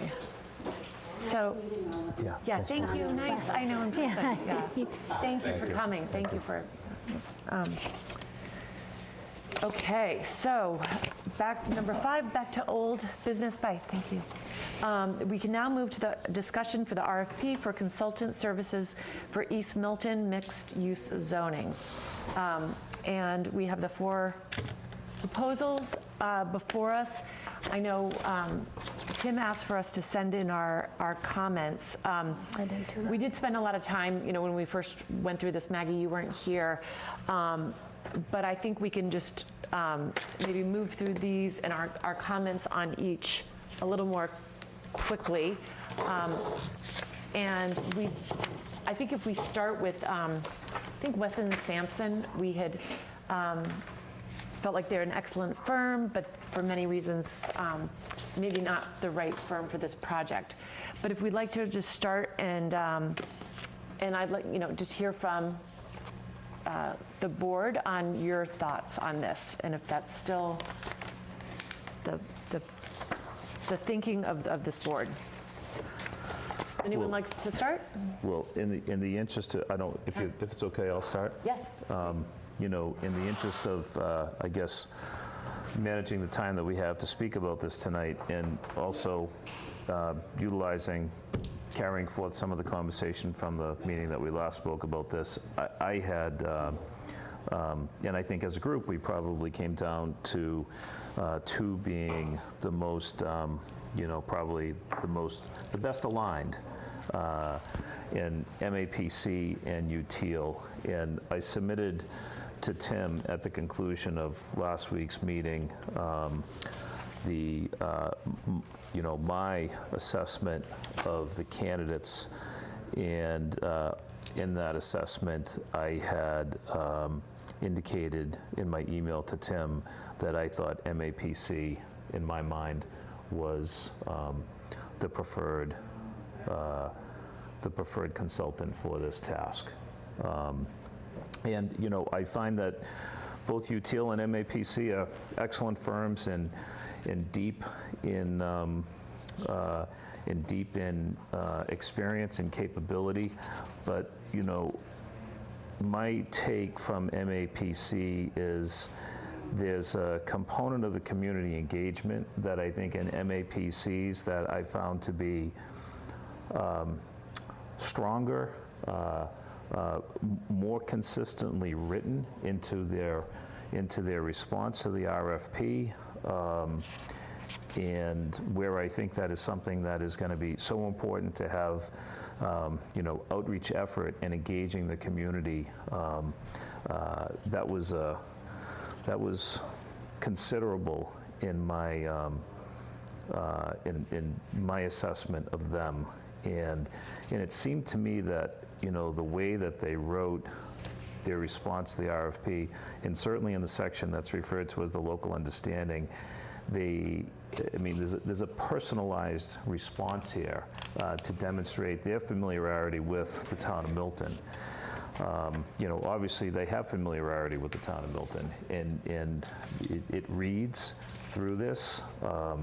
They mentioned, things that to me are really important: collaboration, sensitivity, again, their past experience with Milton, And, you know, on page, I'm not sure what page this is under process, but, you know, this captured my attention. They mentioned robust public engagement is another critical component of a successful planning effort, and is detailed further below. So, you know, I liked not only the qualifications as a firm, but I also liked their commitment to, in my opinion, fulfill some of what we had expected of the firm. So I could talk on further, but I don't know that I necessarily need to. I guess at this point I'll you know, I'll turn it over to others. You know, the number of meetings, by the way, I guess this is my last comment. When I looked at their project schedule, you know, they have 7 meetings within the structure of the project schedule, which I think allows us to accomplish, you know, what we hope to do, which would be, you know, a consensus, you know, from those that are the stakeholders, you know, the most important stakeholders. So I guess at that point I'll stop. Okay. I don't know, does anyone else want to go first or next? I'm sorry. Rich, did you want no, it's okay. Did you have your hand up? If I can. Please Yeah, feel free to go ahead, Rich. yeah, I don't have to, it's not long. I don't want to repeat what Sean said, but I agree with Sean. You know, we've used them before, so, you know, we kind of know what we're getting. They've got experience here. I think they're thoughtful. I think I have the same top 2 as well, so I know the next, I think, if I'm not mistaken, the next stage is that we, you know, once we kind of, I don't remember what you said, Tim, but at some point we see money, the dollars, and I don't know if that's going to change anything. But that's kind of where I'm at as well. So I'd like to hear from the rest of the board to see if we're kind of all in the same spot. Okay. Cheryl, you have your hand up? Yes, I agree with Sean. We spoke at length the last time we spoke about this at one of our meetings, and I had placed MAPC and UTIL in the top. In using the spreadsheet that Tim provided us, I gave both of them highly advantageous in all of the criteria. So I came in thinking that perhaps we could look at the cost proposals and see if that would influence us in any way. But I think we would be well served to go with MAPC or with UTIL. And I agree with Sean about the familiarity with our community. And as Rich said, we've worked with them on a couple of initiatives. They're also, I agree 100% about the way they spoke about their community engagement and the emphasis they have on that, even in their staffing and in the organization of their organization. So I'll leave it there. Thank you, Cheryl. And Maggie, do you want? So I wasn't here at the other meeting, so I actually have a slightly different opinion. I liked, my top 2 would probably be MAPC and Goldson. And I know Goldson is a smaller firm, but I believe that sometimes smaller firms are actually more beneficial because we could be a priority to them. We wouldn't just be just another client. I think that what I really liked about Jen Goldson was her undergrad was in historical preservation, so I kind of felt like she came to the table with a slightly different view. When I looked at some of the qualifications of others, like UTO, I mean, they're all educated. There's no question about their education. But when you looked at UTO, they all graduated from the same school. So I felt like there might not be a diversity of thought. So I kind of like Goldson just because they're smaller and they have a slightly different, they could have a slightly different perspective on things than some of the larger firms. MAPC, again, you know, they're highly qualified. My only concern is in their public outreach, and maybe this, I shouldn't even be saying this really, but in their, they just did the bike and pedestrian plan, and there was no outreach to the neighborhoods whatsoever, and maybe that wasn't in their scope of work. But they produced this bike and pedestrian plan, which we're going to be talking about, and they didn't reach out to any neighborhoods to see how that plan would impact us. MAPC is also, I feel, kind of sort of become a somewhat of a lobbying group for the developers in the state. You know, I get their emails and everything seems to be just pro-development. So I'm a little bit of afraid of that coming to East Milton. You know, what is their what is their take on what East Milton is going to be like? I did like that they wanted to East Milton to be a welcoming neighborhood center with context-sensitive scale and high-quality design. That was important.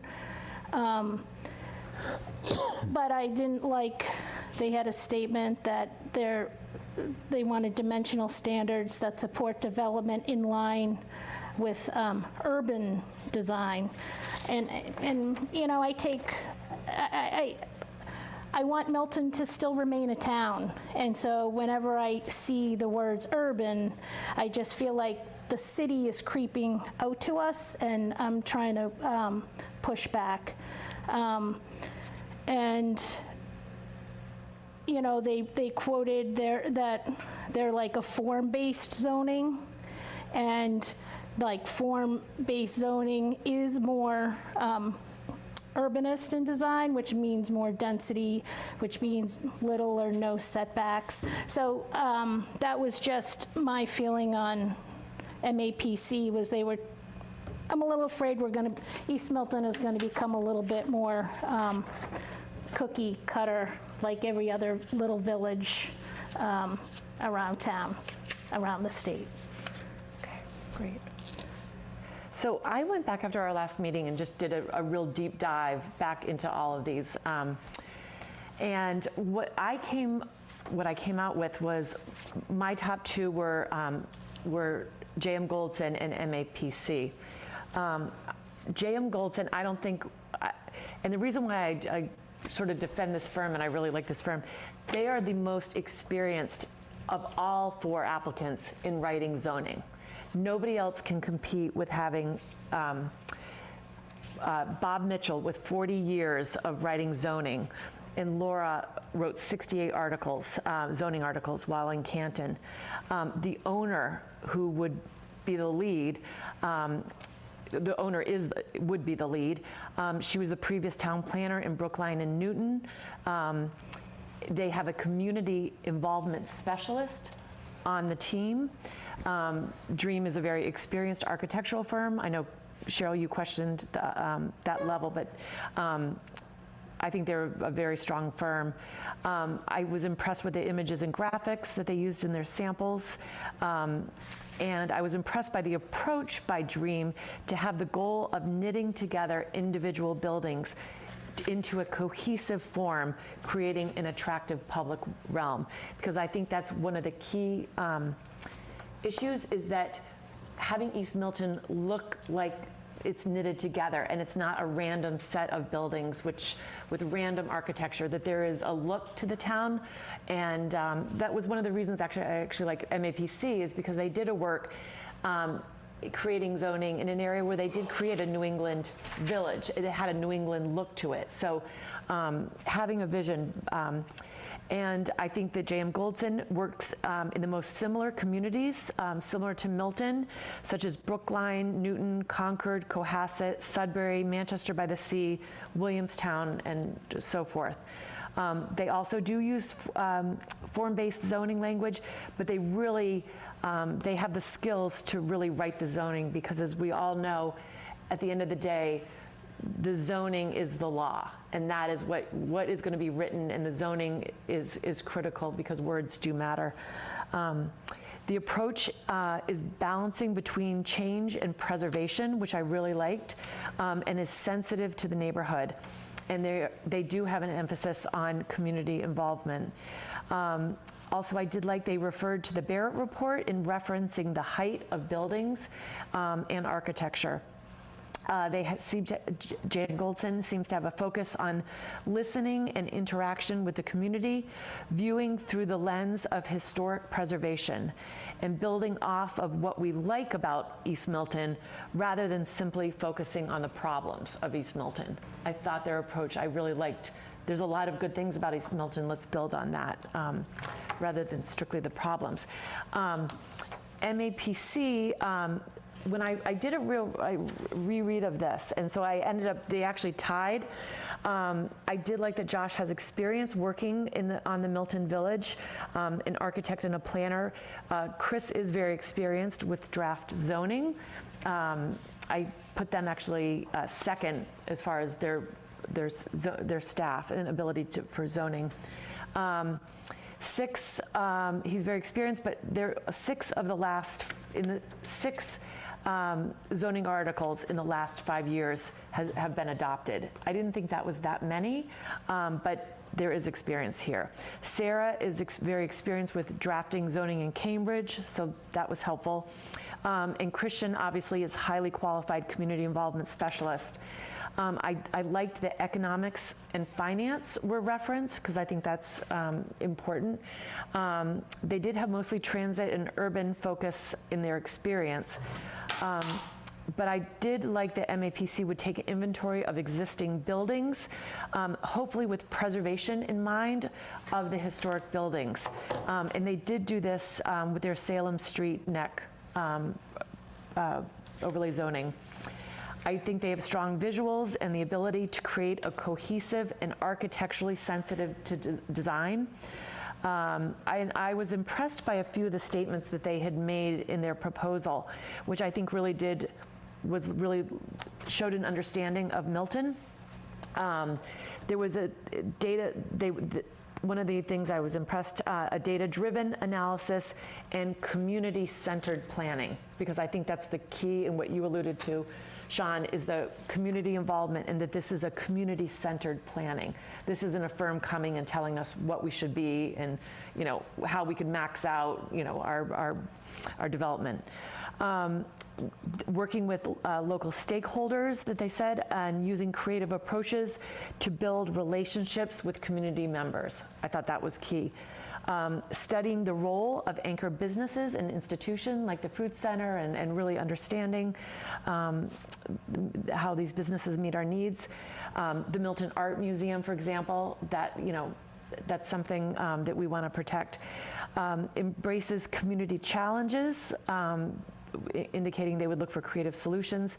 Importance of understanding context and defining elements in the area, because I think this is context is what I'm really concerned with in our zoning, that it fits in to Milton, it fits into the neighborhood, the abutters in East Milton, that it works. And that includes the building topology, architecture, and public realm that they referenced. MAPC also said they seem to bring a vision through their zoning and guidelines, knitting together new and old buildings. Rockport, I think the overall principles included maintaining community character. So I was pulling a lot of things that I thought we would want to apply and that they would be able to do and implement. And then in the vision plan for North Scituate Village Center, MAPC first confirmed the vision with the community, and then developed the zoning language. A key aspect was ensuring commercial establishments were not displaced. Again, we've talked about this in other current projects. Displaced for all residential development. The code is organized around different building types with design requirements for each type. So they really are giving strong guidance for the design of the buildings that would be built. In Norfolk, the guidelines that they wrote are intended to improve the design quality for future investments in town center to enhance visual character of the district and reflect its traditional New England heritage.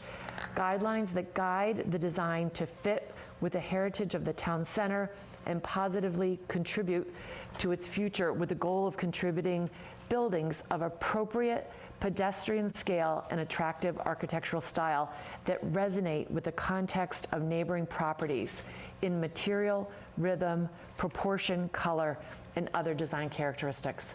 So I really did see that there was a lot of good things that if we, in community planning, were to reiterate, these are really important. The neighbors speak out. They're guided by the planning board on really what our goals and objectives are from the beginning.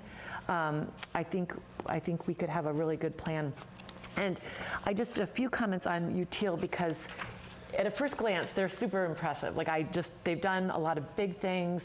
They've done a lot of things in Boston, impressive background, a body of work, clearly strength in architecture. They're really sort of where I saw Goldson as being more strong in zoning. Clearly, this is their strength in architecture and planning, but it's not necessarily zoning. Tim's focus has been master planning in Boston. A major area of focus is urban design, urban planning, and architecture. They actually, when I went through and looked at a lot of their projects, they actually used a planner and form-based code consultant, Dan Bartman, on a lot of his projects. So they weren't even doing the zoning. They were outsourcing and they had to hire a consultant to go out and write their zoning for them. So, which is not a bad thing, but obviously they felt that was not a strength.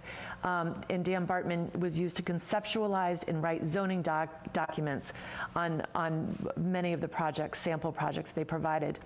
Attorney Bob Browski, law practice is very impressive, but a majority of his resume has to do with recodification, which is interesting because that's something that we're going to be thinking about. Minimal amount of writing actual zoning, other than Concord, where he was on the planning board and was probably the Alex Whiteside to their town and was able to do things in-house. Tim Love, I found, had minimal zoning experience. Again, I mentioned bringing consultant, very experienced in architecture and master planning. And the staff I found to be very new. It seems like it's a sort of a new firm. They work mostly in cities, fewer examples of similar towns. I found their approach to be more firm and rigid. The reader is told to limit our design guidelines to what the Barrett report states, seems dismissive of the community engagement process and listening to the neighborhood. It refers to Milton as a city, and it weighs transformation higher than what has actually appeared in the survey in the Barrett report. Graphics and form-based zoning in Newton, to me, their graphics seem fairly generic in architecture. MAPC was much more detailed, I think. Check-ins with staff frequently, but have a hands-off approach to their community involvement. That really struck me. They would not be leading the meetings. They would actually leave Tim and Josh to actually lead those meetings, which they felt very hands-off. It would need to put more on our planning staff. The approach is focused on our challenges of East Milton, in a sense that they didn't really know Milton, but working from documents that we had provided. I'm just not sure if they are the best fit. Again, I think they focus on the problems in East Milton, but not necessarily knitting together a vision for East Milton using new and existing buildings. So that was Rich. And Rich, you already spoke. He did speak. He did? Okay. Yeah. Sorry. I didn't know if he had his hand up again for anything. Yeah, I did. But Sorry, maybe Rich, because we can't see you, maybe that's... We can't see. why you're not Can I showing up talk? on the screen. I apologize because I just can't see. Okay, don't worry about it. I just wanted to, can I talk, or is that? Yes. All right, all right. Sorry. I just, it sounds to me like all of us had MAPC as one of them. And, you know, a couple had, you know, the number two or the other one, there was a couple different names there. And so, I mean, can we move forward with that? I think I mean, it seems like we're all agreeing on at least one of them. I'm not sure if those were all your first choices. But for me, I like MAPC. I really, you know, you just went through a lot of points of theirs, and we all did. I mean, I think they would do very well. I think most of these folks will do very well. I mean, we're gonna, well, not we, I probably won't be here.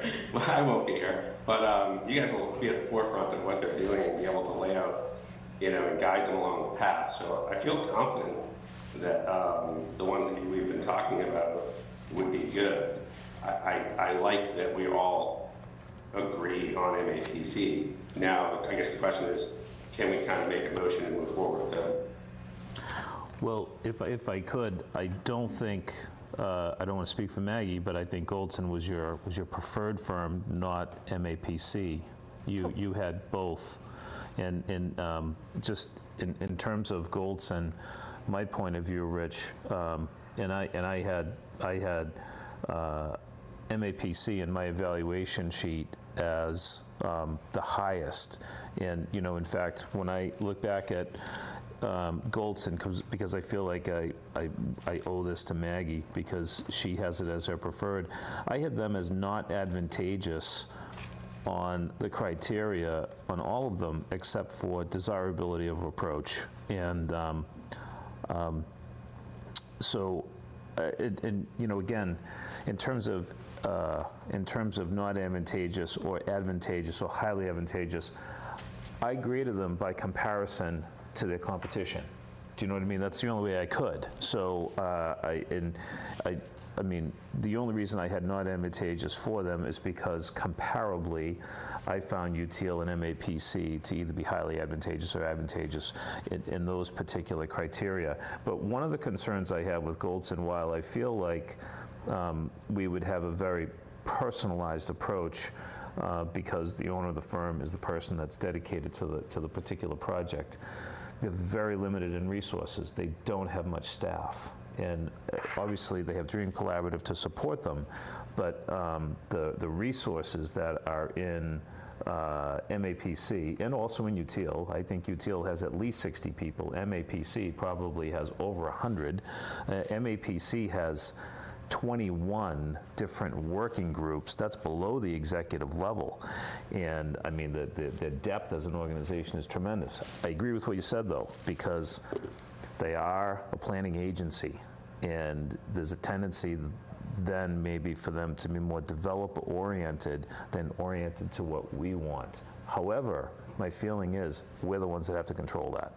We're the ones, us, as the board, and the other stakeholders, the residents, the community of East Milton, who I hope is going to be engaged. It'll be our responsibility to make sure that they don't take what they might think, and I don't read that into the documents. I actually read that into UTL's. I think I saw exactly what you saw. UTL was looking to Tim and Josh to be the leaders of generating the energy, and that's not what MAP is seeing, and it's not Tim and Josh's. If we're bringing this firm in, it shouldn't be upon Tim and Josh, you know, to activate the process. It should be on the firm. But one of my big concerns with Goldson is that they're small, and you know, they're one person away in terms of that person not being in the firm from not being able to fulfill the responsibilities. We'll never be in that situation with MAPC. I think we need to hire an organization that lines up with what we need them to do, but also one that lines up in terms of having the depth of the firm, that they're not so dependent on the handful of people in the firm. So that size-wise, that was really a concern of mine with respect to J.M. Goldson. So, Meredith, I have my hand up. Yes, Joe. Sorry. I would say, I gave a lot of detail at our last meeting where we discussed this. I didn't want to repeat myself tonight, but I would say that I agree with Sean about Goldson, except that I did give them advantageous in a number of places. I just didn't give them the highly advantageous. And one of the things that I mentioned that had concerned me before was that they didn't have a lot of examples of design guidelines. And the other was that the reference was really, really good for Goldson herself. But the reference had said if she wasn't available, the staff that came after her, if you will, in terms of hierarchy, wasn't as good. And so that comes back to what Sean mentioned about the size of the firm. And so that's why I didn't put them as high. And then I just wanted to make a couple of comments about MAPC and a couple of the comments that were said before. I just want to make sure that the public realizes that MAPC, the Metropolitan Area Planning Council, is our regional planning agency, which we, as a town, contribute funds to. And we have a representative on the board there, and that's Tabor Keeley. He's Milton's representative. And so if you want to learn more about or give comments to Tabor about MAPC, I'm sure you could reach out to him. As far as the form-based zoning, that's actually a form of zoning that combines design guidelines into the zoning itself. So it's kind of like a hybrid of taking your design standards and your design guidelines and putting them into a graphic that is actually a standard. So that means it's not something that's discretionary, it's actually mandatory. So it's actually a little more difficult form of zoning to write because it has to be very specific in terms of design characteristics. And so that is something where Milton Village, we kind of did a hybrid. Because of the drawings that I did to explain the design standards, we kind of ended up with something that people could understand. But that's the reason for form-based zoning. It puts a graphic to zoning standards that otherwise are just words and numbers. So it's advantageous to think about that, I think. And then one other thing I'd like to just say about the bicycle pedestrian master plan. MAPC provided grant funding to prepare that plan, and the master plan implementation committee provided some matching funds to allow that to happen. MAPC also provided grant funding for us for Milton Village work that they did, and the town provided matching funds through the MPIC as well. And so we do benefit from working with them also in terms of a cost basis. But as far as the plan itself, the scope of work was I think determined through the planning department. It may not have included a public outreach as a process as robust as some may have liked to have seen, but it did include a public outreach process that included public survey and community and a public meeting. It did happen during COVID, and so the outreach may have been restricted somewhat by that. And so I think we should be prepared to make a recommendation tonight. I just wanted to ask Tim for clarification. If we think we're ready to make a recommendation, should we first, or what's the timing of opening the cost proposals? The time is right, I think. I think the board has kind of said all it needs to say. There's maybe not consensus quite yet, but I think there's, a couple of firms that have kind of risen to the top. And I think looking at the prices will provide that final data point. Cheryl and Rich, unfortunately, I'll see if I can dig up an electronic version. We have paper copies of these that are going to be distributed. And Julia, if you can do that, if you can pass those along to the members that are in the room right now. Okay. I will read off for the benefit of the members that are remote and for the public. Tim, could I make one more comment before you get to that? Which I apologize for not saying it earlier. In terms of schedule, MAPC also has the shortest duration. They have a proposed duration of 12 months, and I, from what I've seen, Weston and Sampson was 14, UTEAL was 14, and JM Goldson was 13. So at least in terms of duration, now I'm not sure that we would ever accept a firm that was a month shorter if we were dissatisfied with them as a candidate, right? But they do also happen to have the shortest duration in terms of schedule, if that's meaningful to the board. So thanks, Tim. I just wanted to make sure I got that out there. Certainly. Thank you, Sean. And I don't think that from a budgetary perspective that the timeline is really important, but just to sort of remind folks that the bulk of this is going to be paid out of a state planning assistance grant, which we need to have a deliverable for that ready at the end of fiscal 24.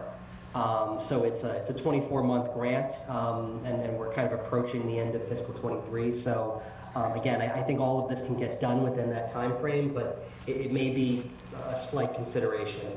So all of you should have, all of you in the room should have a price proposal. So I'll just read these. Tim, hold on. I just have a question, because we all sort of said, MAPC we were talking about as being our top, but we didn't say what was our second choice, and I'm only seeing UTEAL here as the other one.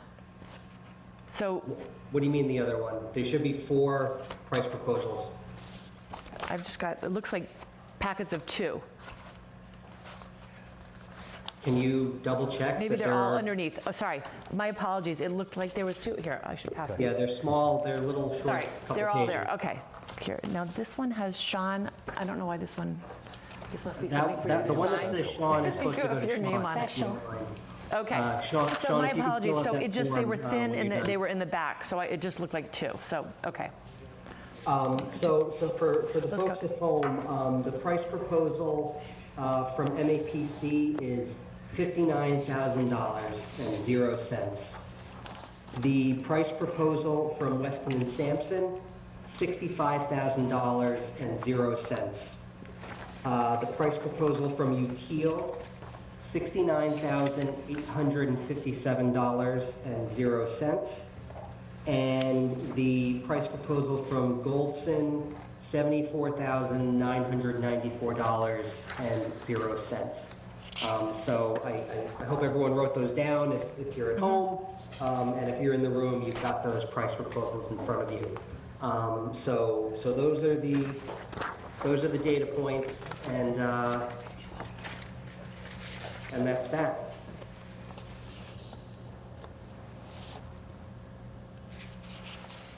Zoning regulations.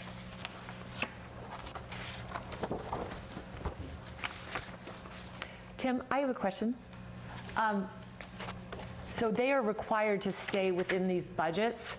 We can't, if we go with MAPC, they can't come back and say, well, the zoning is taking us longer than we expected, so it's going to be an incremental fee, or these are absolute, this is the full scope, and they're not going to come back and add, we're maybe, because JM Goldson is very experienced in zoning, they have a pretty big number of 36,000 on their zoning.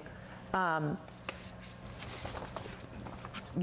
we, I just want to make sure we're comparing apples to apples, and that somebody's not going to come back and say, well, we underestimated the time that was needed to write zoning guidelines, for example. So that would be subject to the terms of the contract that the town eventually negotiates with whatever the chosen vendor is. The planning board's role as the review and selection committee is to make a recommendation to the select board as to who to engage in a contract with. What I'll say is that it's not atypical for these things to be considered a not to exceed price.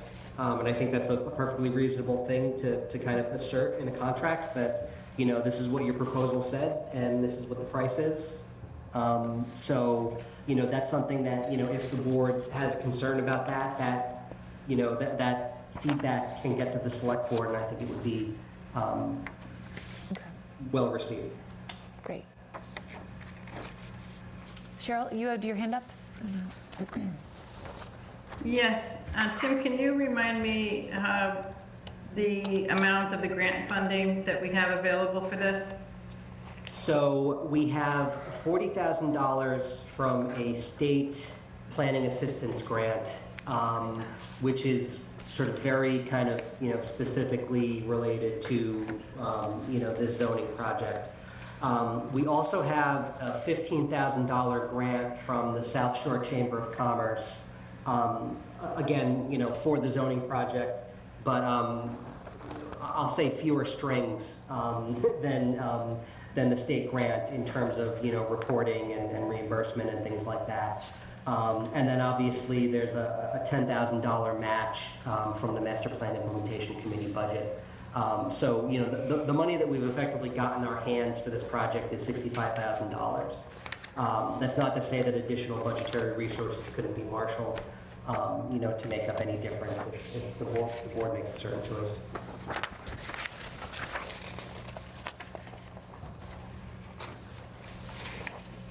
Any other comments?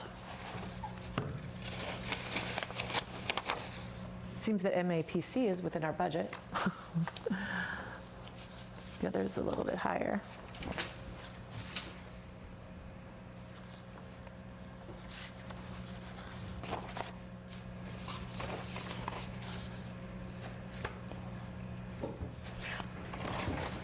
Yes, certainly, I guess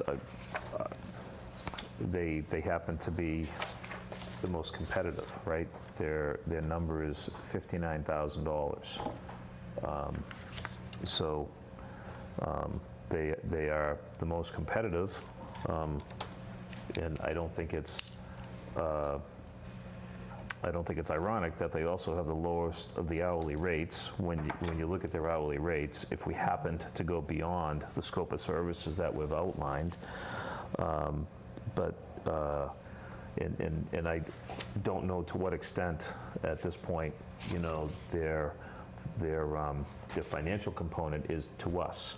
I don't know if it's necessarily within our duty or not. Where Tim maybe you could help me understand that, but it's good that the firm that all four of us had identified as, if not the preferred, one of the top two, is also Five of us. Five of us. I apologize. Is also the most competitive. So, which is a good thing. That's helpful. I agree.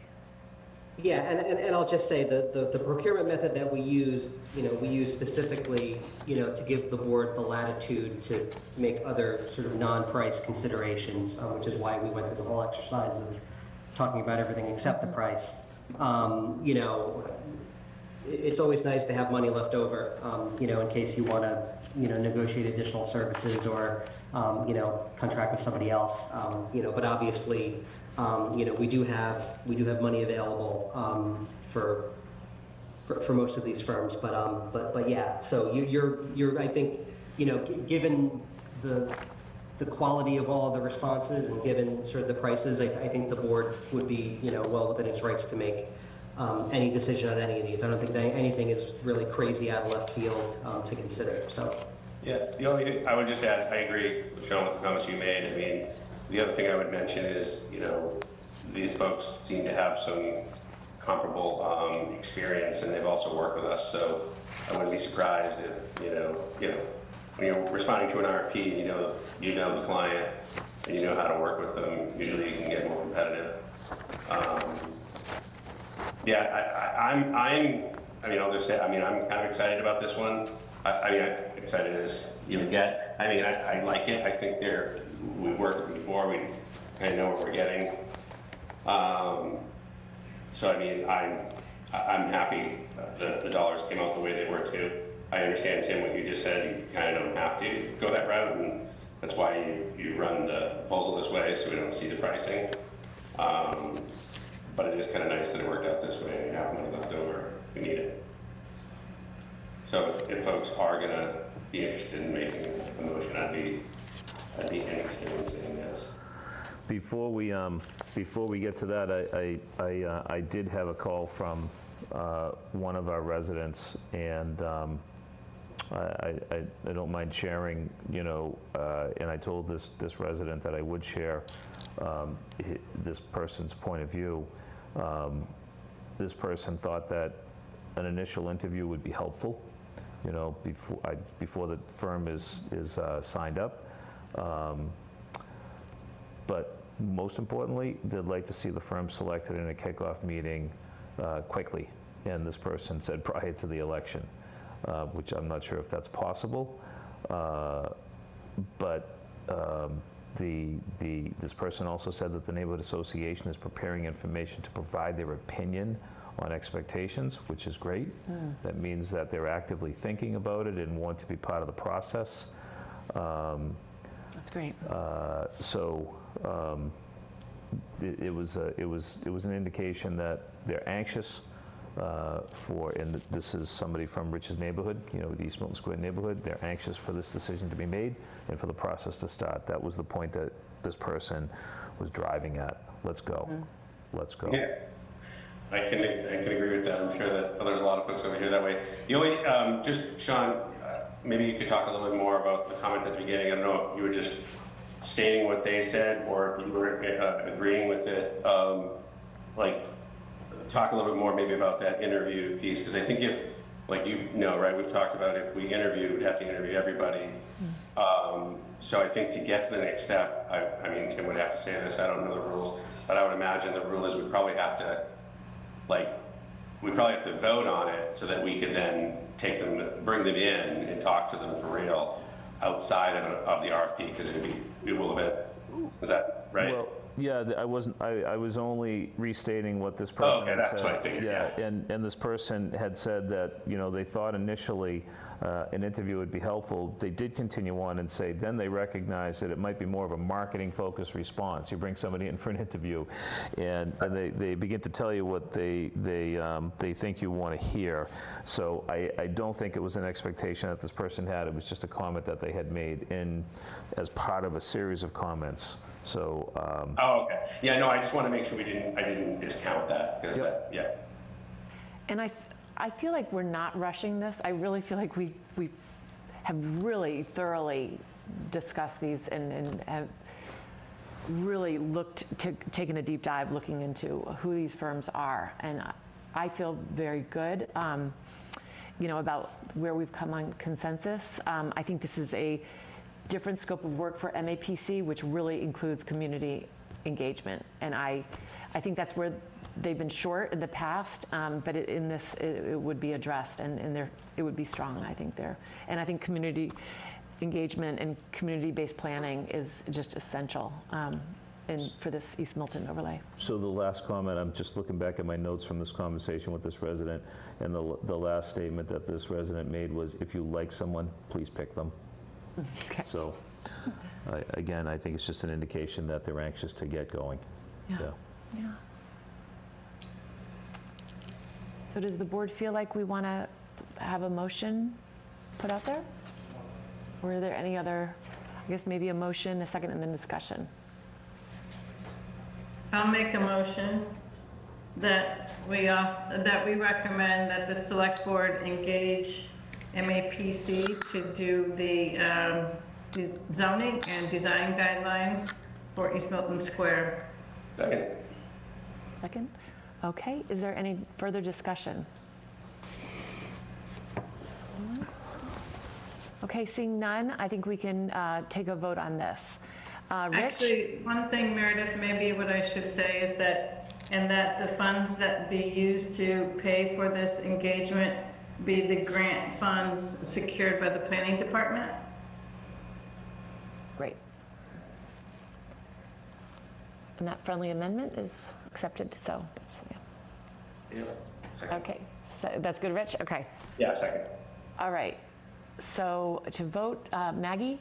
Yes. Sean? Yes. Rich? Yes. Cheryl? Yes. And myself, yes. Okay, thank you very much. So I believe that our standard contract was a part of the RFP package. So all of the respondents, NAPC included, should be familiar with that, and we've contracted with them before. The next time that the select board meets is actually April 4th. So my instinct here is that should be plenty of time to kind of get things settled so that, if and when the select board, makes their vote and authorizes the town administrator to engage in negotiations and execute a contract, we should be able to get that kind of turned around relatively quickly after the 4th. Sean, to the conversation you had with that resident, we'll have to hustle, but I think we can get this thing kind of moving relatively quickly. That's great. That's great. Yeah, thank you. Terrific. Okay, so moving on to our next agenda item is the discussion for zoning articles for upcoming town meeting. Do you want to talk about the zoning recodification first, Tim? Yes. So just let me grab a piece of paper that I had. The town clerk and I were at the warrant committee. I think it was last week. It feels so long ago, but it was only a week ago. We got in and out relative to some other articles that have been discussed at the warrant committee recently, which is nice. The warrant committee voted to recommend the two articles relative to the recodification, one being the zoning, the other being the general bylaws, which was good. And I think that I'm not going to speak for the warrant committee, but what I'll say my instinct is that recommendation came on the back of the really limited scope of what this project actually is. Just in terms of really just transporting the zoning from what we've got, which is in 50 different places, and just sort of putting it into one single location and reorganizing it in a way that is kind of consistent and user-friendly. The job of actually kind of pouring through it, looking for the typos, looking for the sort of substantive content-based kind of inconsistencies, actually making changes that we may want to make, that is not a part of this. And one thing that I want to, part of the exercise of getting this thing out, in relative kind of good amount of time before town meeting is to give town meeting members and warrant committee members a chance to sort of look through things. And we've already gotten some emails with some proposed corrections that I think, we're sort of taking under advisement and we'll, I'm sure, hear more at the public hearing. But I just want to sort of read to you from a memo that we got from General Code outlining their process of how they get the sort of the raw material which we provide. And that is, the certified copy of the zoning, accurate as to 2009, and then a true copy from the clerk's office of every zoning amendment since then, which, come in sort of, PDF form and they're documents that you've got to read. The way the General Code does this, and they've done this in many, many towns, elsewhere with great success and great satisfaction, is what they do is they take the raw material and they give it to two individual word processors. Who, again, individually transcribe that material into Microsoft Word. Those two copies are compared with each other to find inconsistencies. So, someone typed, the, and the other person typed Ted, and, that'll show up as an inconsistency. That inconsistency is then compared not to each other, but to the original source material. So where two individuals kind of typing in, maybe one of them makes a mistake, that gets checked by the original, which I think is, a really robust method. Again, that General Code has deployed with great success. So all of the sort of any inconsistencies, any mistakes are kind of caught at the front end before they even get to us. So I think a lot of the things that as people are looking at this recodified version, the things that they're finding are, mistakes that may have been in the zoning in the first place. And the example that I give is they don't make changes to, if there's a spelling error that's in the zoning, that spelling error is in the zoning. And that gets transcribed verbatim. And we'll have to go back at some other time and fix it if we do notice it. So the things that we're really looking at are, the purpose of this project is to make sure that, there's a new numbering system, and internal to the zoning, there are references to different sections. We need to make sure that all those references line up and are consistent to each other, because that's the thing that, is really critical. And so those are the types of things that, we want town meeting members, we want members of the warrant committee, members of the bylaw review committee, members of the planning board to be on the lookout for. And so this is obviously a zoning article, so we'll need to have a public hearing. We talked about scheduling a public hearing for the 13th. Again, this is an article of great interest to a lot of folks in town, so I'm sure we'll get some robust participation and discussion. But I think that, again, General Code I think has done a good job. And I think that it's going to be a new day in the town of Milton when you can just fire up, E-code and look up the zoning. It's going to make everyone's job a lot easier. Tim, can we invite Sue Galvin to that meeting on the 13th? Or is she planning to attend? I told her that she should pencil it in, and now hopefully she can use ink on her calendar. So I'll let her know that we've scheduled that for the 13th. And also the bylaw committee, I think they, Peter Mullen, if you could, make sure he feels invited to that meeting. If you'd like to speak, Will do. That would be great. And Alex, yeah. Cheryl, I see your hand up. Yes, I just wanted to use this time to ask Tim if the supplementary budget request went into the warrant committee and whether they've taken a vote on that budget, which would have included that supplemental $40,000 for the next step in the recodification. So I submitted that. I don't know if it's gone to the warrant committee yet. My conversations with the town administrator have led me to believe that it's a little bit of a long shot. Just we're juggling a lot of things, but I'll get confirmation on that for the board, and then you all obviously can use that in your kind of budgetary considerations for the next fiscal year. Okay, thanks. Thanks. Okay, great. So that'll be on the 13th. And then the lighting bylaw. Ellen Stoddard had come before us a few weeks ago now, and she had mentioned the dark sky compliant lighting organization in the Massachusetts, sort of the guidelines. And I'm sorry, she had sent it to me, and I'm not sure if I forwarded it to Tim or not, but Cheryl, you just sent it today to Tim, correct? I didn't open.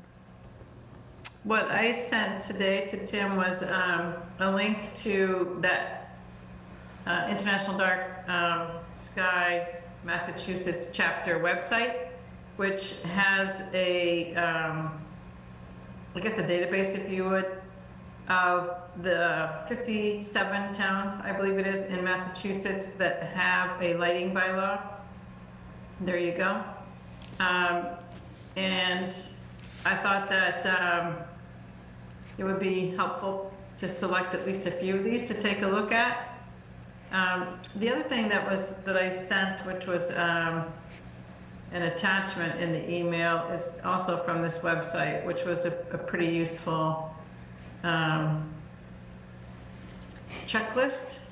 So, for example, when we're looking at a photometric plan or lighting, the photometric plan and the lighting cut sheets that go along with it, for example, like from the memory care application, we might be able to think about this, but also for as well the lighting bylaw, because of some of the metrics that are here in terms of color, temperature, and so forth. So it might be, I think I may have suggested before, a small working group to work on this. I saw that Cambridge has a task force that worked on their lighting regulations. I haven't dove into it in great detail. I did look through the document that Ellen Stoddard sent. It's very detailed, and it has a lot of metrics that could be used. It also recommends different zones, different lighting zones. So, if it's an area which is lightly populated, let's say, versus a more populated area, the recommendation for lighting levels are different. So I thought that was something to consider. I'll send that out to everybody, what she sent, to make sure that people can, have that to compare, and then some of the samples of other communities. I think there was some interest in getting this done sooner rather than later, but it seems to me it's worth doing, the planning board doing a little more homework on this. And preparing a bylaw, and maybe it's very similar to the bylaw that we were handed by Aaron Bradley and Arthur Doyle from the select board. But when we sponsor zoning, I think we like to do our own due diligence on it. So I do plan to look into it a little further. If anybody else wants to work on that with me, be happy to share the work. I will restate what I've said in the past on this, and I've probably said it more than once. I think the lighting bylaw can be a good bylaw for the town, but I do not support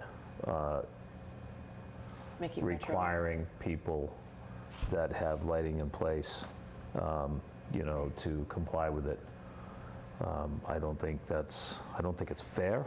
I think, as a comparison, when we change zoning in town, we don't go back to people that no longer comply with the new zoning and tell them that they now have to comply with the zoning. So it just seems to me that it's not the approach that I will not support that approach.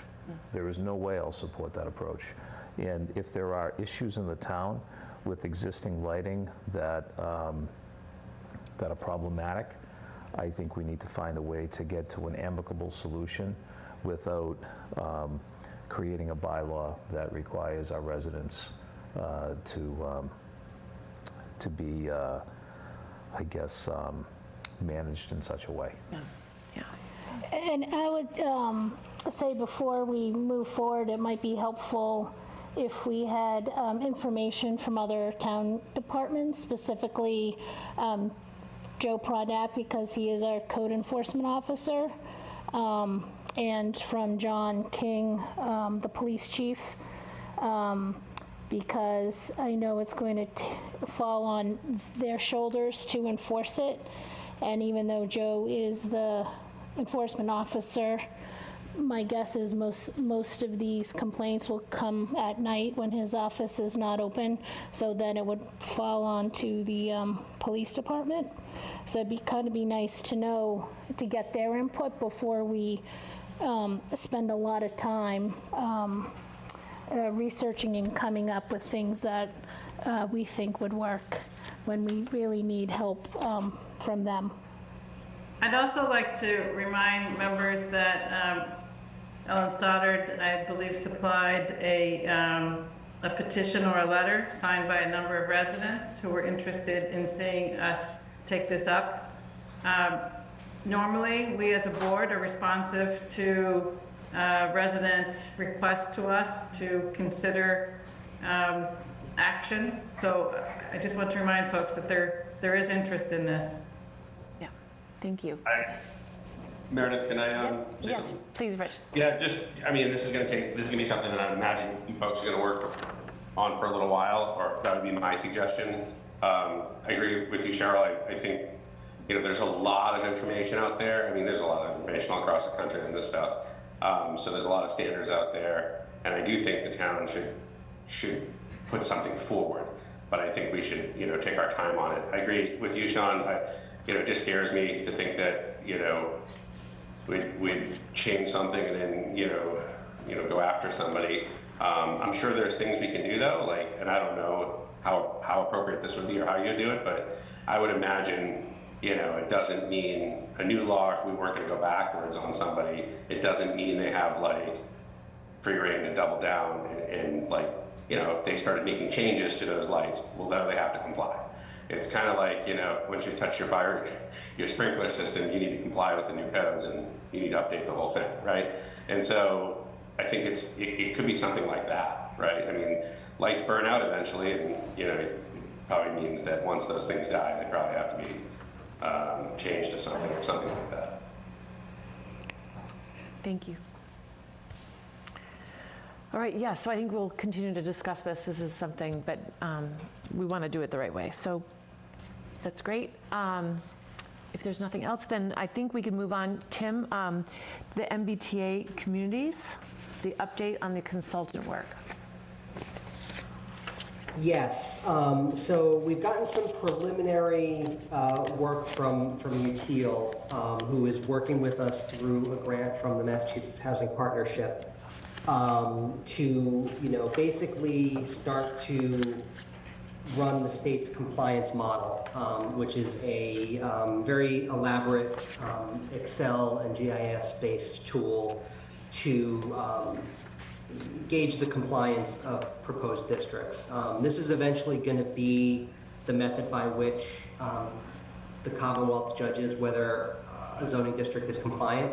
And so it makes sense to use that tool to kind of continually test different iterations and different varieties of district geography and dimensional restrictions and things like that. So just to sort of get a baseline, and I'll continue to use that term, of what we're kind of dealing with.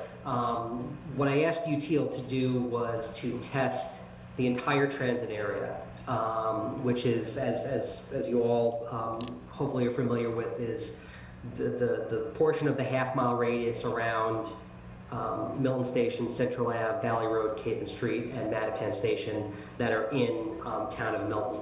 And so rather than sort of, come up with an arbitrary line and say, oh, test this district, I asked them to test everything. And when you're this big, you can start to kind of chip away at things. I also asked them to test, we had talked about kind of, ideas for proposed districts. One that I didn't get a ton of pushback on when we first brought it up was the sort of Granite Ave area around the state DPW yard and the Legion Hall. These are, large non-residential parcels in areas where there's been, a little bit of planning and discussion in the past. And so I thought that sort of testing those as a potential district would be a good idea. And then, again, because, we're early days, we're trying to set a baseline, we're trying to see, what things look like and how they can contribute to, our unit capacity number. I did ask them to test the East Milton Business District. We are talking about zoning in East Milton right now. One thing that I found in my conversations with other town planners in the context of the reference checks that we did for the RFP process that we just talked about was that there are a lot of towns that are kind of looking at their existing rezoning processes that are going on and really trying to latch on MBTA communities to those. Brookline, Newton, Situate. I had long conversations with all those planners, and in each one of those communities, similar to Milton, they had a sort of unrelated zoning effort going on, when the MBTA communities guidelines came down the road. So I know we kind of explicitly talked about not putting that in the scope of work. I wanted to see what it looked like, and you all can kind of take it or leave it. And we can kind of talk about other areas. But I do think, so what they did was, and the way that this model works, and I want to give you just a little bit of background to kind of set expectations for how the iteration on this work will happen, is, basically you go into GIS, which is Geographic Information System, It's how we, you've got little geographies, whether it's parcels or towns or whatever shapes, and you can kind of attach all sorts of information to those bits of geography in GIS. And so what you do is the first step is you kind of draw your district, right? And that captures all of the parcels in the GIS system. That information is stored in a spreadsheet form. That goes into the model. And so anything that you do in the model will affect all of those parcels that you've selected. So that's step one. Step two is there's an opportunity to put in your sort of dimensional requirements. And we're all familiar with zoning dimensional requirements: height, setbacks, density, open space, parking, et cetera. What I asked UTL to do was put in the minimal amount of dimensional requirements that will kind of get us to a number that meets the unit capacity and kind of, density minimum restrictions. And so, because I didn't have a lot of, feedback. That's why we're here talking tonight is to get feedback on sort of further direction. I didn't want to arbitrarily pick a height on behalf of everybody. I didn't want to arbitrarily pick setbacks. What UTL did was, and we'll see this in a minute, is, really try to hew as closely as possible to what the existing zoning requirements are. And they were able to do that in some cases, and we're not able to do that in other cases. One other thing about the compliance model that I think is really important to understand, and I think is going to have significant effects on how we kind of proceed here, is, and it's important to understand this because this is the tool that DHCD is going to use to judge compliance, is that the model only looks at what you've got, and it doesn't have the capabilities to sort of make assumptions that aren't reflected in reality. And that's a kind of a philosophical way of saying that we've got to deal with the parcelization that we have. And that has an effect on minimum lot size. The zoning in the transit area, there are 3 different zoning districts. There's significant portion of it is C zone. There's a big element of a B zone, and then there's some A zone. And sort of the lot sizes in those areas kind of reflect those different zones. Now, that's the zoning. The actual reality on the ground, at least especially in the C portion of the transit area, is these are not 7,500 square foot parcels. There are significant numbers of undersized parcels in that district. And one thing that UTL was able to do, and I'm going to share some of the materials that they shared with me. Let me just share my screen real quick. Is they did an analysis of kind of what is the prevailing lot size in these districts. So I'm going to kind of zoom out just a little bit to show you on a map of what we're looking at. So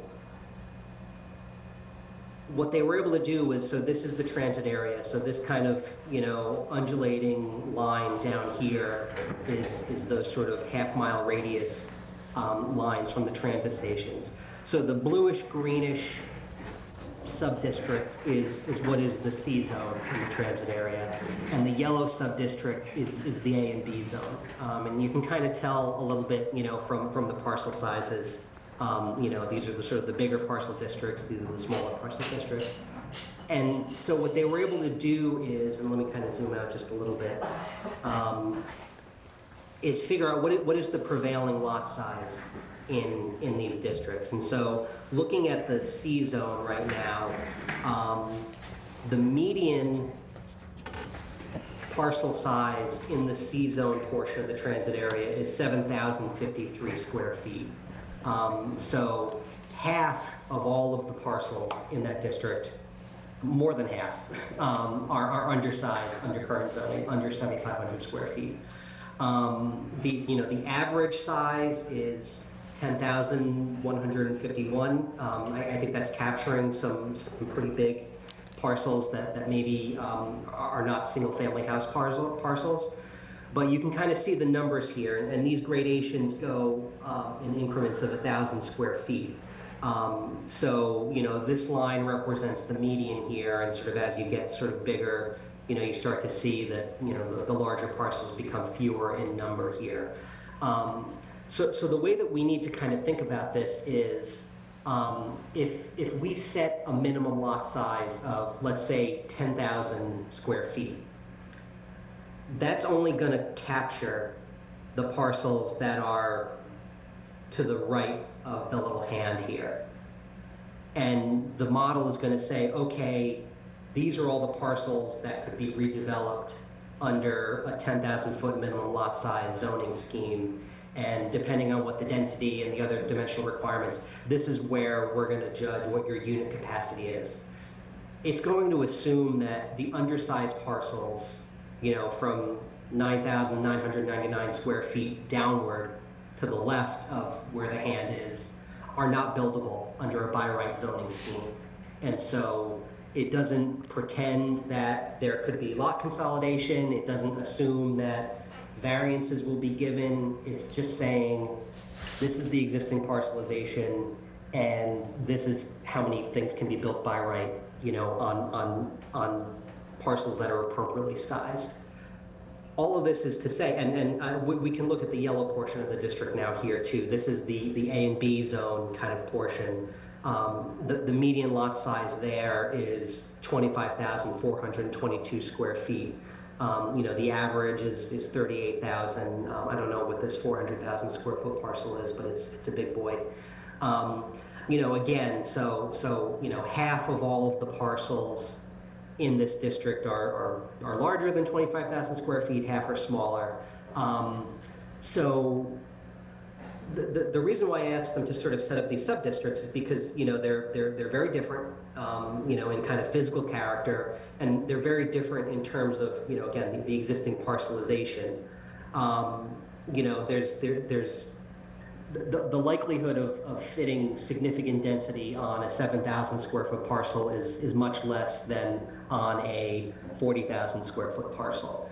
And so these districts, you know, if we, you know, and again, I'm not making any presumptions here. It's really up to, you know, the planning board and eventually the town to kind of figure out what a district boundary is going to look like here. I didn't want to make any arbitrary judgments and say, you know, we're not including this portion or we're not including that portion. But if we were to do this whole area, you know, there would need to be a different consideration in terms of what the dimensional requirements would be in the blue zone versus the yellow zone. And that's just kind of a fact. The other thing, you know, like I said, I asked them to do this Granite Ave area where the Legion Hall and the State TPW yard are, and then just generally the East Milton, you know, business district. Again, you know, we're already going through a zoning process there. You know, there may be ways to kind of merge the two efforts. So the results of all of this, and I'm gonna, hold on a sec. Let me sort of zoom in here. So these are the sort of dimensional standards and assumptions that UTL put in. And so in the green zone, a minimum lot size of 5,000 square feet. In the yellow zone, a minimum lot size of 7,500 square feet. 2.5 stories, which is the existing max building height. They put in 10-foot setbacks all around. I don't think that's going to be something that, you know, we'll want to refine that and probably have it reflect more of what the existing setback requirements are. We'll do those tests and see. 1 space per dwelling unit, and then a maximum of 3 units per lot. And you've heard me say this before, that the minimum number of units to be considered multifamily housing is 3. And in this transit area, which is so already densely developed and with such small lot sizes, it's really not, I don't think it's a great idea to be thinking about much more than 3 units per lot. You know, that being said, and we'll talk about this in a minute because we're going to see what some of the shortcomings are of where all this kind of shook out to. This is the where did we, hold on a sec. Yeah, so what it spits out here is in that blue zone, if you do these dimensional requirements, you get 2,331 units in the blue zone, and then 666 in the yellow zone. Maybe we'll want to adjust some of those dimensional requirements to get a better number there. But you know, that spits out 2,907 units, which, as we're probably all hopefully aware, you know, our unit capacity requirement is 2,461. So, you know, again, this is the baseline. This is the biggest possible transit district with, you know, what I think are kind of the most reasonable minimum number of dimensional requirements. You know, setbacks aside, we'll want to talk about those. That gets us over the unit capacity number. But there's going to be a catch in a minute. They ran a similar exercise for the other two districts. This is one where there's going to want to be more refinement to get some better information about what the possibilities are here. You know, we may decide we still want to just keep East Milton out of this and go on with the zoning exercise we're doing, which is fine. But I think especially in you know, the Granite Ave area, you know, they put in that same 2.5-story, 10-foot setback, you know, 1 parking space, dimensional requirements. You know, I think next to the highway, backing up to the river, you know, there's a residential neighborhood there, but, you know, probably the area of town, you know, under consideration where there are the least number of residential abutters, we may want to think about greater height and greater density in that Granite Ave portion, again, to really kind of rack up, you know, as many numbers as we can. You know, so that's a refinement that we can ask UTIL to make. So the North District, which is that Granite Ave district that we talked about, under these, you know, relatively meager, you know, dimensional requirements, gets us 162 units. East Milton, 651 units. It's a little bit of a bigger district. There's more parcels. There's more opportunity there. You know, but again, you'd want to kind of fiddle with some of these dimensional requirements again. So we're already above what we need if we do the whole transit area. This is an additional 813 units. But again, you know, we talked about this a while ago, the different dials that you want to kind of turn up and turn down. You know, if we were to reduce the size of the transit area district, you need to make up those units somewhere else. And that could be adjusting the dimensional requirements in the Granite Ave portion. It could be choosing an entirely additional district. But the result that UTIL kind of came to after this initial kind of baseline analysis is, you know, there's a clear pathway towards the unit capacity number of 2,461. You know, this exceeds it by more than 50%. You know, we probably are not really that interested in overshooting that number by very much. We'll want to make sure that we kind of hit it, you know, relatively exactly. The troubling thing is that we only hit 7.7 dwelling units per acre. And I want to get some feedback from UTIL about kind of why they think that's happening, because if you look at it from a kind of individual parcel level, if you take one of those 5,000 square foot kind of parcels and say we're going to put 3 units on it, that's 3 units on 5,000 square feet. There are 43,560 square feet in an acre. You know, that's more than 15 units per acre on that individual parcel. Now, you can't just extrapolate that over the entire district, because there's developable area and there's undevelopable area, and there's a sort of there's a gross density number and there's a net density number. So I want to get a little bit more of an idea of kind of what factors are going into that density.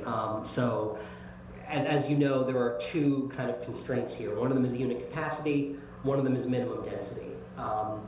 The fortunate thing that we have kind of in our favor is that the density of any individual parcel or any individual sub-district is not important. What's important is the average density of the entire set of sub-districts. And so if you have an area that you're not hitting 15 units per acre in, maybe you're only hitting 5 or 10, you can make that up elsewhere with, 15, 20, 25, 30 units per acre. As long as everything kind of averages out, to that 15 unit per acre minimum density. So that's kind of where we are right now. The other thing that I'll say is I'm trying to juggle technical assistance providers in terms of doing the work of running these models. Like I said, the easy part is if we wanted to say we want 3 stories instead of 2.5 stories, or we want 30-foot setbacks instead of 10-foot setbacks. That's just changing numbers in a cell. It takes 15 seconds to do. It'll spit out a new number. We can kind of run those iterations. The more labor-intensive part of it for the consultants is redrawing district boundaries. That's the kind of thing where that takes time, that eats into budget and scope. And so, we kind of want to be deliberate about, what our asks are there in terms of testing out those district boundaries. The good news is, well, there's 2 bits of good news. The first bit of good news is MAPC is also offering technical assistance. I have a call with the housing coordinator over there. They're prepared to help us do a second run at the model with some adjusted district boundaries. UTIL, we still have in our scope of work with them, they're on the hook for a second iteration. So we've got technical assistance for at least 2 more iterations of district boundaries. And then finally, this is something that our GIS department is certainly capable of.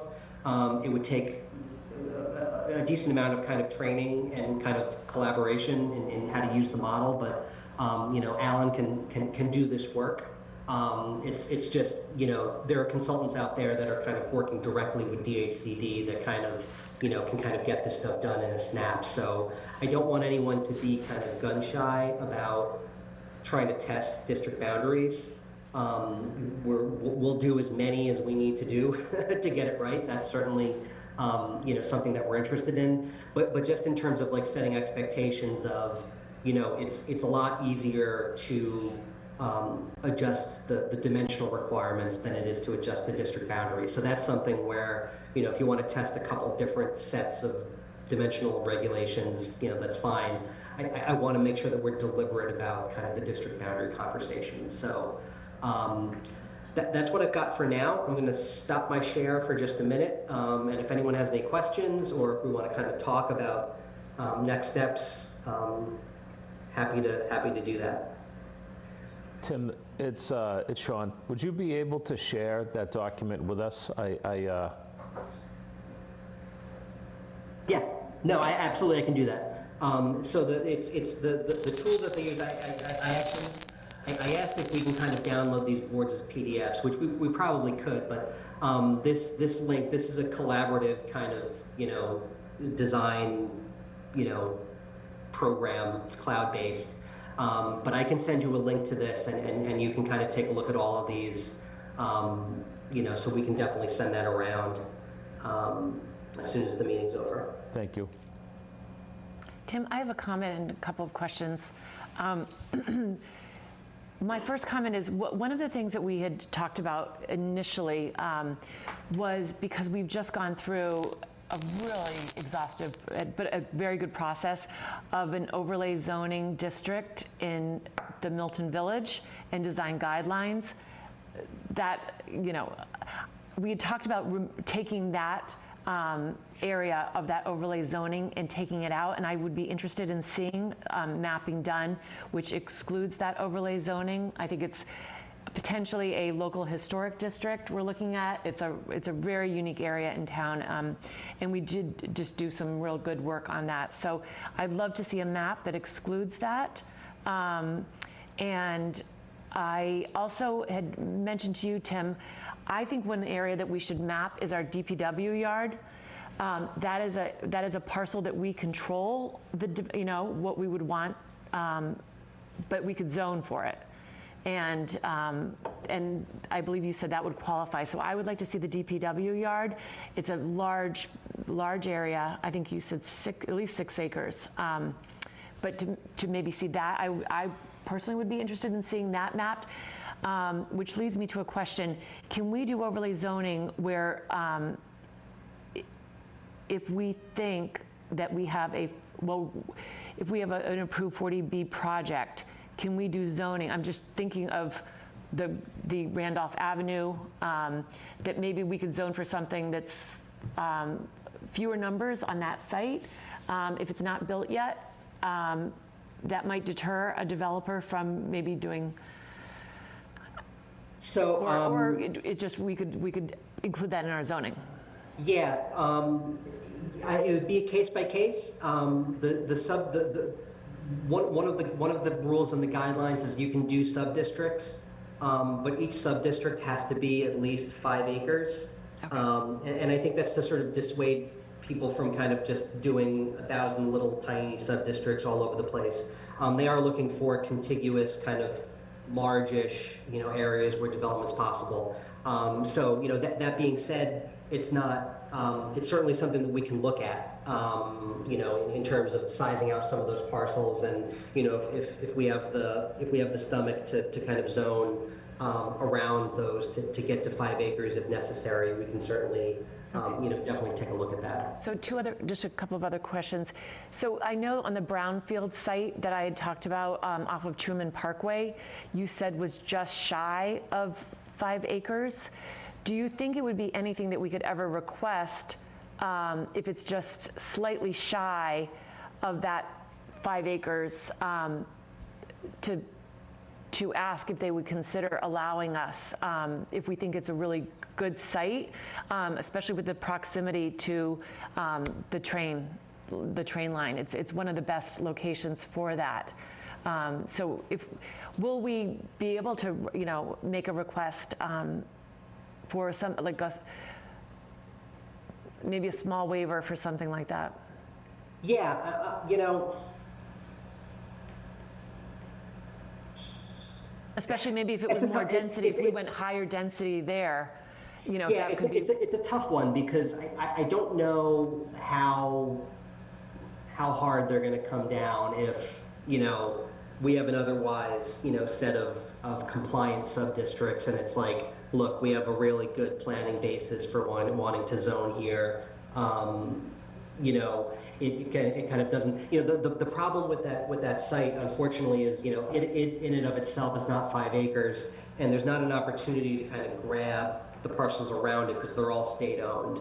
And none of those parcels are named or planned for in our housing production plan. So, if it was a situation where there were other parcels around it, you can kind of start to build a 5-acre district there. So I think I would maybe try to look elsewhere to get our numbers, but also I don't mind making a case for it. But maybe we should just map it if we have. Yeah, if we're doing mapping, at this time, it might be just worth mapping for down the road. I just think it's a great site. It's one of the few sites not in a neighborhood, basically. And then the last question that I had was, what if, because I know in one of the, I believe it's a C district in the area that's mapped, there's conservation land. What happens if there's conservation land within on a site, on a property? So so number one, conservation land that is in the Commonwealth's kind of GIS system is already in the model as undevelopable land. This is not state-owned land. It was sort of a covenant. It was a neighborhood.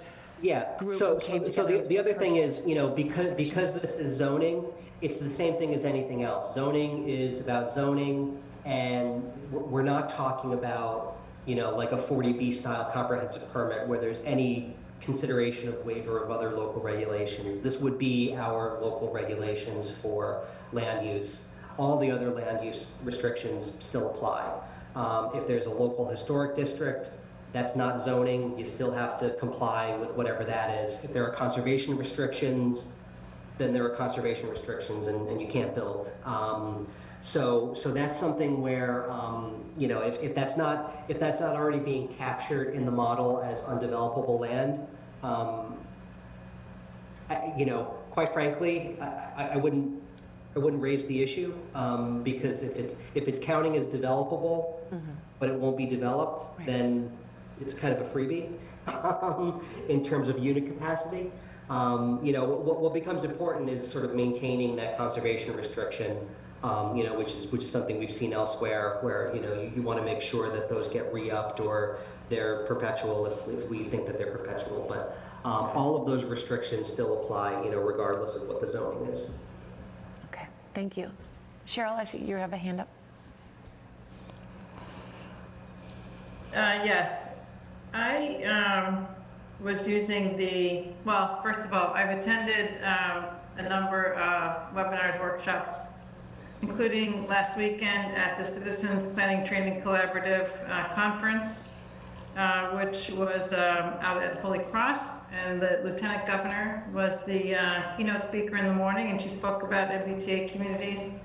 And then I also attended a workshop with DHCD sponsored on MBTA communities. And what I was saying is that on the Granite Ave site, Lieutenant Governor seemed to indicate that the state's very interested in looking at state-owned property if that's an opportunity for us. So I think the Granite Ave site is a good site, but I don't think 2.5 stories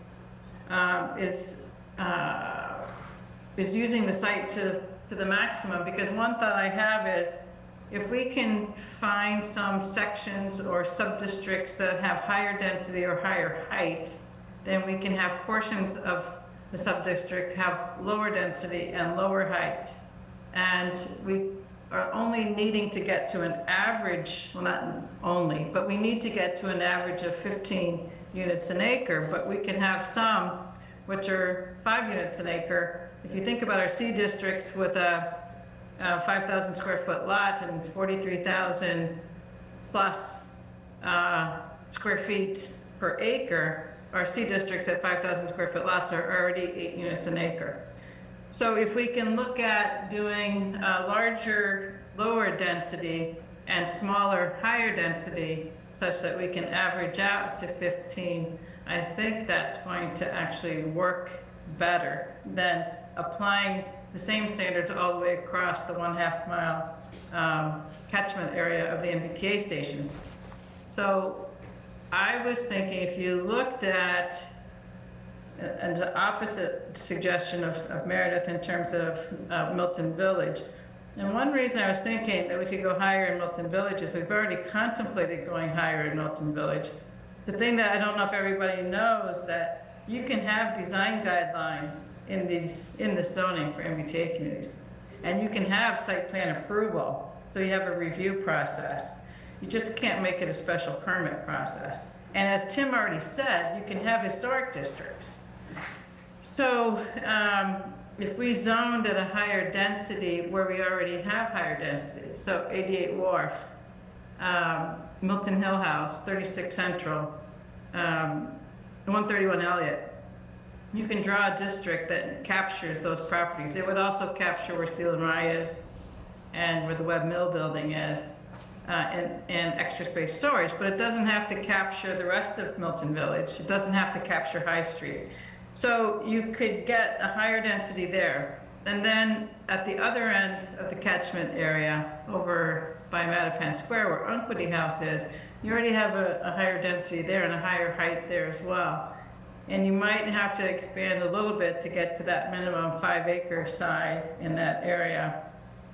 And then another thought, I agree with looking at a Randolph Ave district. I think with the bus lines there, with 40Bs going there, it's already been determined that's a good place for multifamily housing by the state anyway. And we have larger lots and less density along Randolph Ave than we do along Elliott Street and the Capon Street and the properties that are in the C district.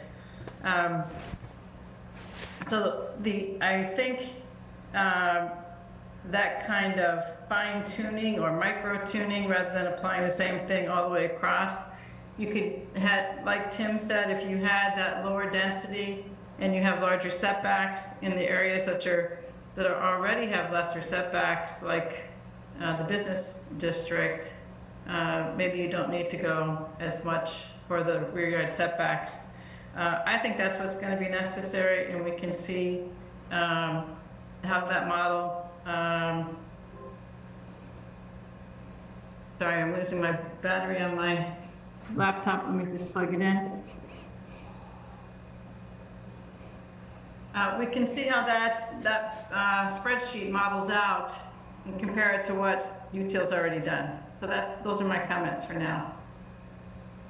And Tim, I know, if and when we got to the zoning piece, one of my concerns, that East Milton, which I think would be a mistake, by the way, just to put it on the record, to do that as the business district as the zoning is because it's a commercial district currently.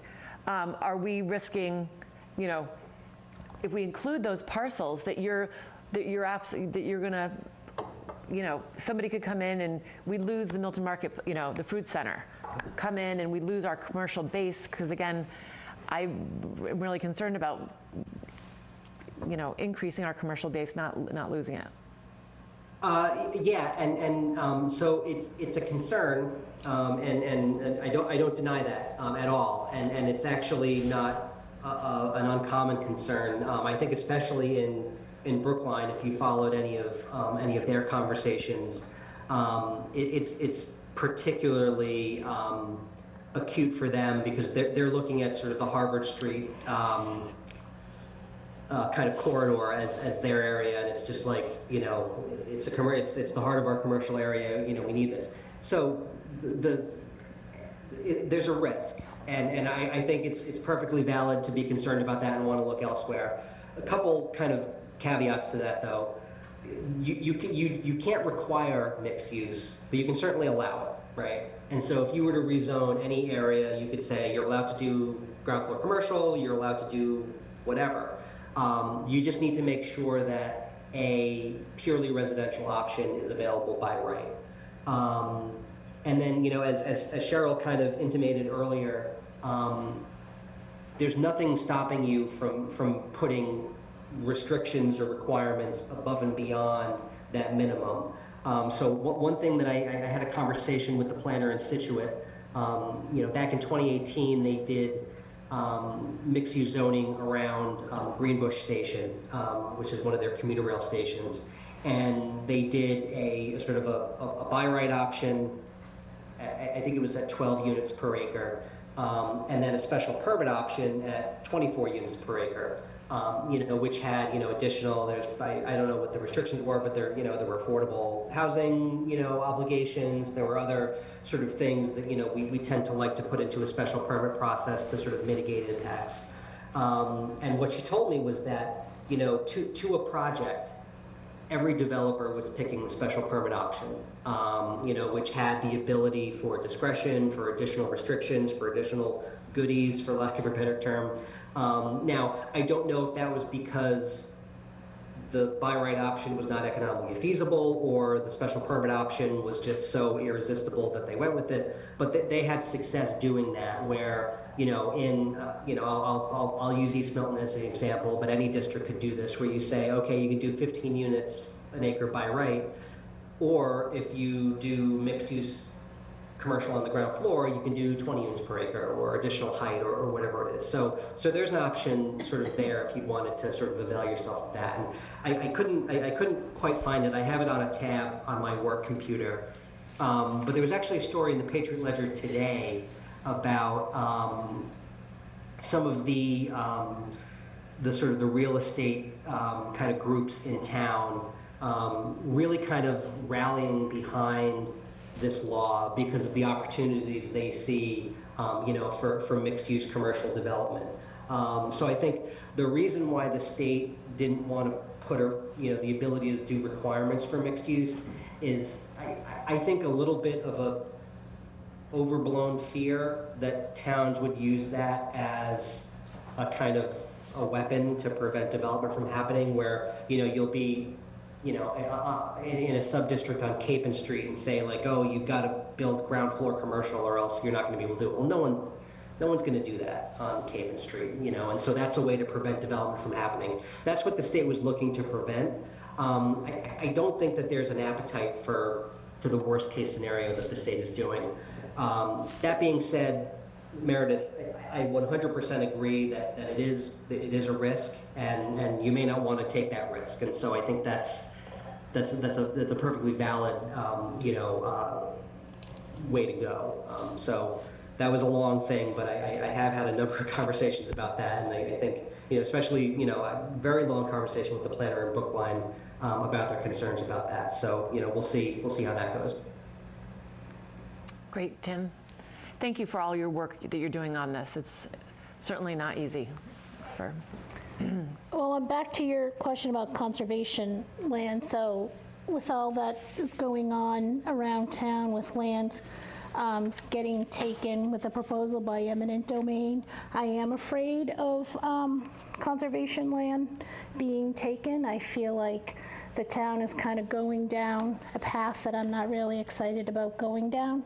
So I'm really concerned about this going into areas where there will be conservation land issues, and I don't want to go down that path. The other question I have is, we received an email from Alex Whiteside, so I'm just wondering, Tim, if you have responded to him. He's, a very active and very knowledgeable resident, so I'm hoping that you did give him the courtesy of a reply. And then lastly, with UTL, I'm wondering if any of those, the money for the grant is being used for the fiscal impact analysis. Like where do we stand with that? And one more thing, sorry, is have we heard back from our representatives both at the state level and at the town level as to when they're going to come and talk to us? So on question one regarding Alex's email, I have not responded to that particular email, although I have seen Alex in the interim, so he knows that I've gotten it, and he knows that you've gotten it. I think that the issues and the questions that he raised in that email, I think are important ones. I don't think we're there yet, in terms of the decision making around like, okay, what is the preferred district, or we're just so very far away from there that I think it's more of the type of thing that like let's keep those questions in our back pocket. I think that there's a lot of more research and analysis that needs to be done before we get to a point of like, okay, here's we've just gotten half a dozen little bits of feedback about map this and kind of change this, and so I think there's a lot more kind of iteration to happen. I think as we get closer, we'll want to make sure that we take as robust an approach towards decision making, and kind of taking feedback into account as we can. So I think Alex raised a number of good points, but not as relevant right now as where we are in the process as they will be later on. Your second question about, what was it? I'm sorry. Well, I don't know what order they were in, but it was conservation lands. Yes, yeah. Yeah, I mean so just to sort of, I want to make sure we don't mix up issues. So there's no passing zoning is passing zoning, and the people that implement and act on zoning are individual property owners. The town, outside of passing the law, kind of steps out of it. And so if there is land with conservation restriction on it, the laws surrounding that apply to that land. They apply to that landowner, and they apply to anyone that wants to purchase or redevelop that land. you by and large can't develop on conservation land. And so, those laws remain as robust under any new zoning as they are today. Any process involving the Conservation Commission and their jurisdiction over the Wetlands Protection Act or the local wetlands bylaw still apply under any zoning scheme. You asked about the elected officials. I think the stance, and I did hear from Senator Timilty's office. I think the stance that his office has taken is that the law has been passed, and that the implementation of the law is a question for the administration. So I don't think that there's, how do I say this? They didn't take me up on the invitation to come to a planning board meeting. And so I think that may be something that if the board is really interested in that, someone with a little bit more juice than me is going to have to make the ask. I think that's kind of unfortunate because they're the ones who approved this, and so they really should be coming to us to explain the reasons why they voted for this and how they thought it would benefit Milton, because I'm still having a hard time understanding how it's going to benefit Milton. So I think they should come. And yeah, I would also be helpful to know what the talk is, in Boston as to what are the other towns doing. I want to hear, are other towns pushing back? Aren't they pushing back? What are they planning on doing? So I think that conversations happen in Boston. Yeah, I mean, so we know a fair amount of kind of what's going on. I mean, just on a formal level, all but I think 4 communities in the MBTA communities area submitted an action plan to remain in compliance for calendar year 23. Holden, Marshfield, Middleborough, and there's one more, declined to submit an action plan. Middleborough has been vocal in their opposition and their kind of intent to just not comply. I don't know what Marshfield is up to. There was an article in the Worcester Telegram about Holden. They're kind of internally kind of struggling with things. But by and large, every community that's in the area has submitted an action plan and is ostensibly, pursuing those action plans. The other bit of news is last week, the advisory that the Attorney General, released regarding compliance. And I think that has kind of shaken up the conversation, a little bit, just in terms of her assertion that, compliance is really not an option and that, she's going to be looking long and hard at communities that choose not to comply and using, the powers of her office at her disposal, through civil enforcement actions or other, legal measures, to take on towns that don't comply. So, for the humble bureaucrat like me, kind of that settles the issue. And any other kind of questions about compliance, I think those conversations be happening, at a higher level, beyond, me. I'm kind of trying to keep my nose down and get the work done. So that's why it's important to invite the town administrator here. Yeah, I mean, so I can talk to Mr. Milano about that. What I would, I always ask this, if there's specific things that you want to talk to him about, if we can kind of, get those in advance so that, he knows kind of what he's getting into and can, prepare, answers to any questions that the board has, that would be great. But he's 100% willing to come to the planning board. We've talked about it in the past. It's just, coming up with the kind of the specific agenda for what the board is interested in him speaking to. Well, I think my point of view on what we would want the town administrator to speak to us about is exactly the point that you made.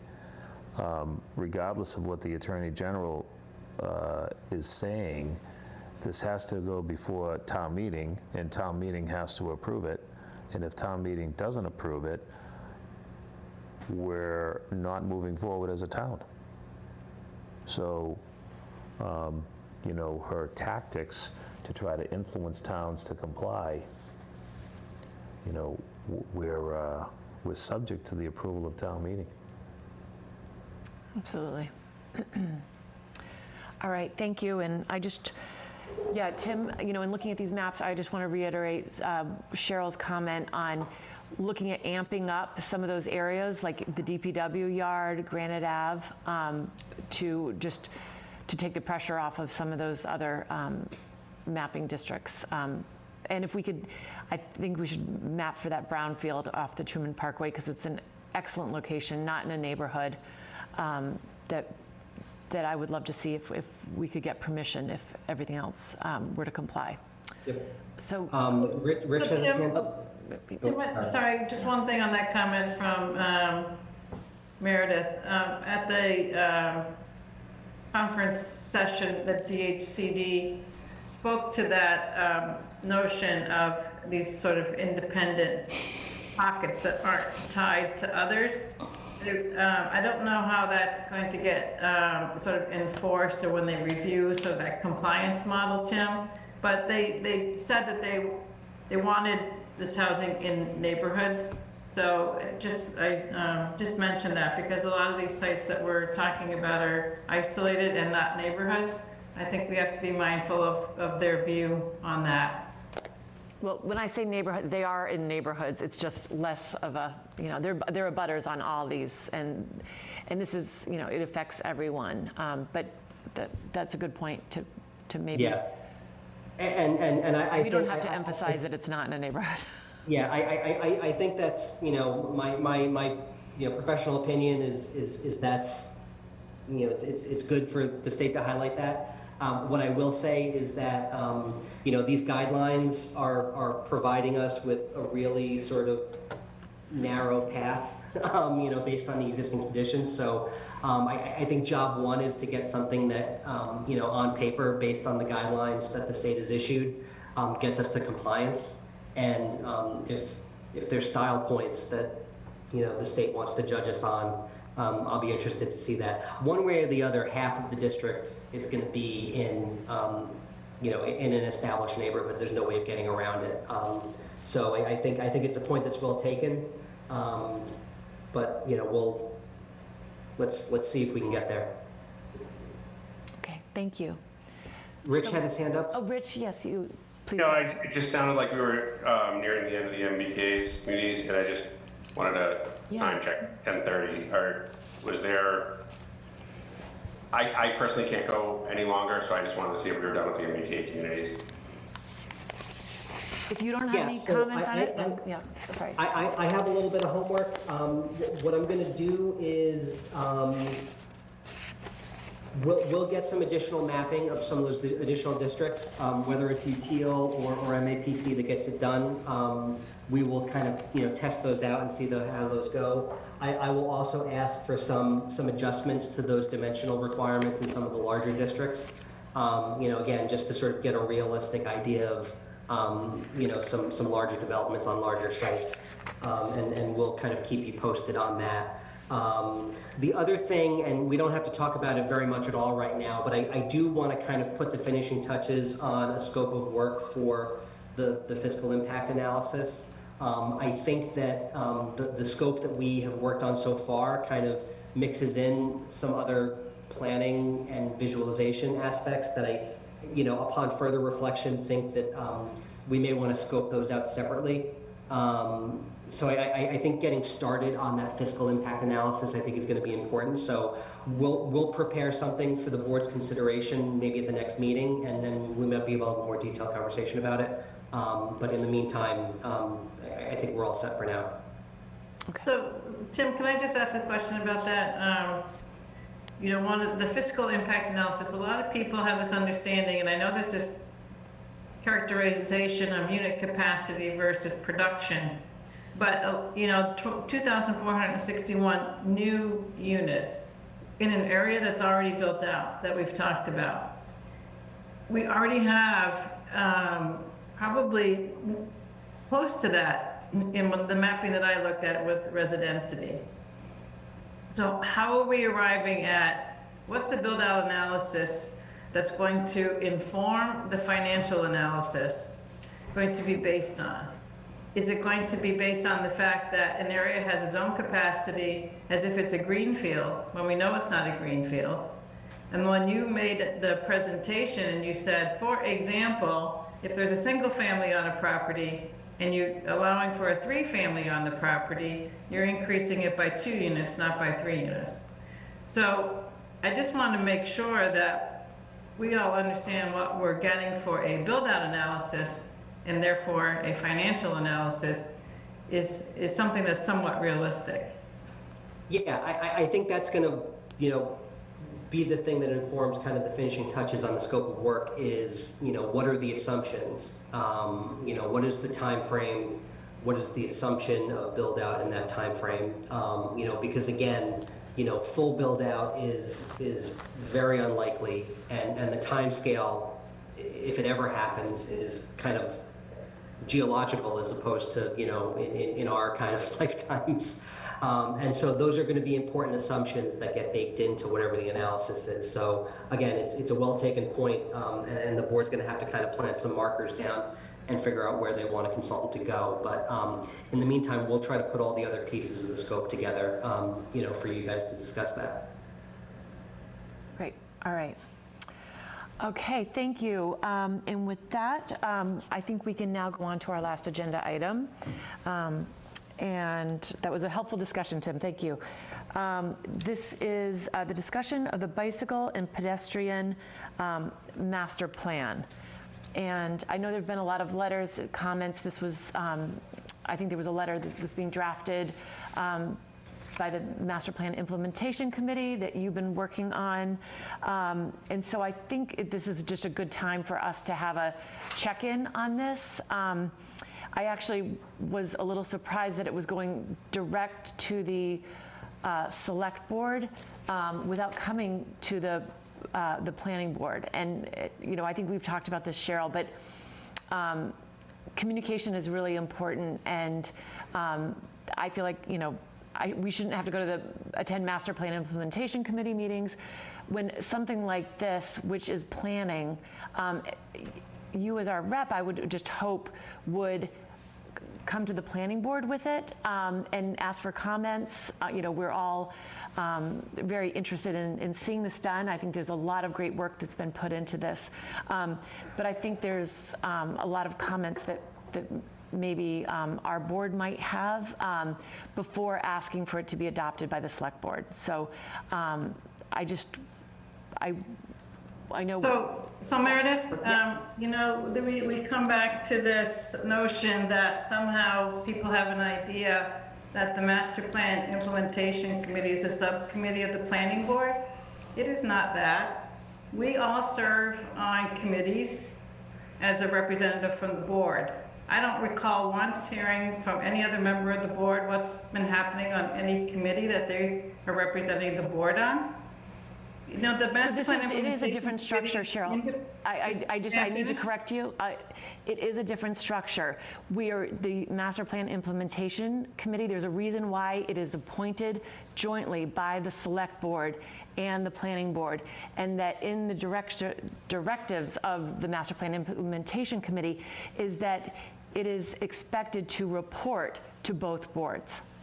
And correct. So it's if you want to read why it was created. Twice a year report, and I've asked for you to put committee updates on the agenda a number of times, and I didn't get any notification that you were going to request this actually for this meeting.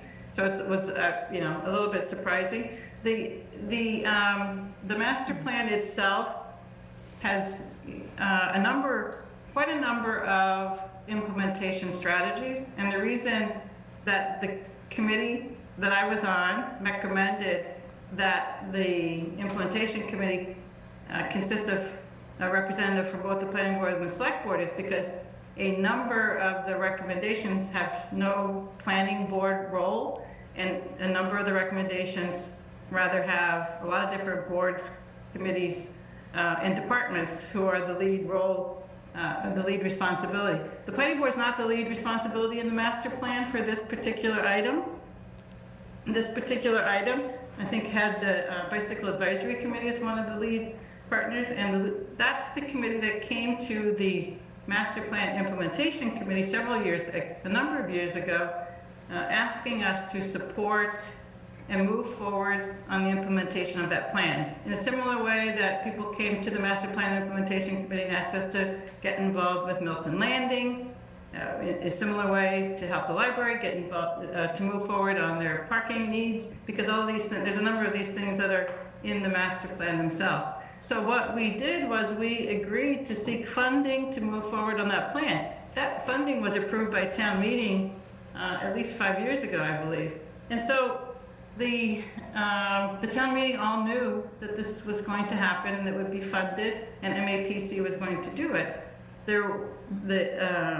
The process itself was run through the planning department. MAPC held a public forum on it. Before that, they issued a survey through the planning department that had over 500 respondents. A draft of that report was circulated to the select board, and I don't know if it went to the planning board, but the final draft was submitted for review.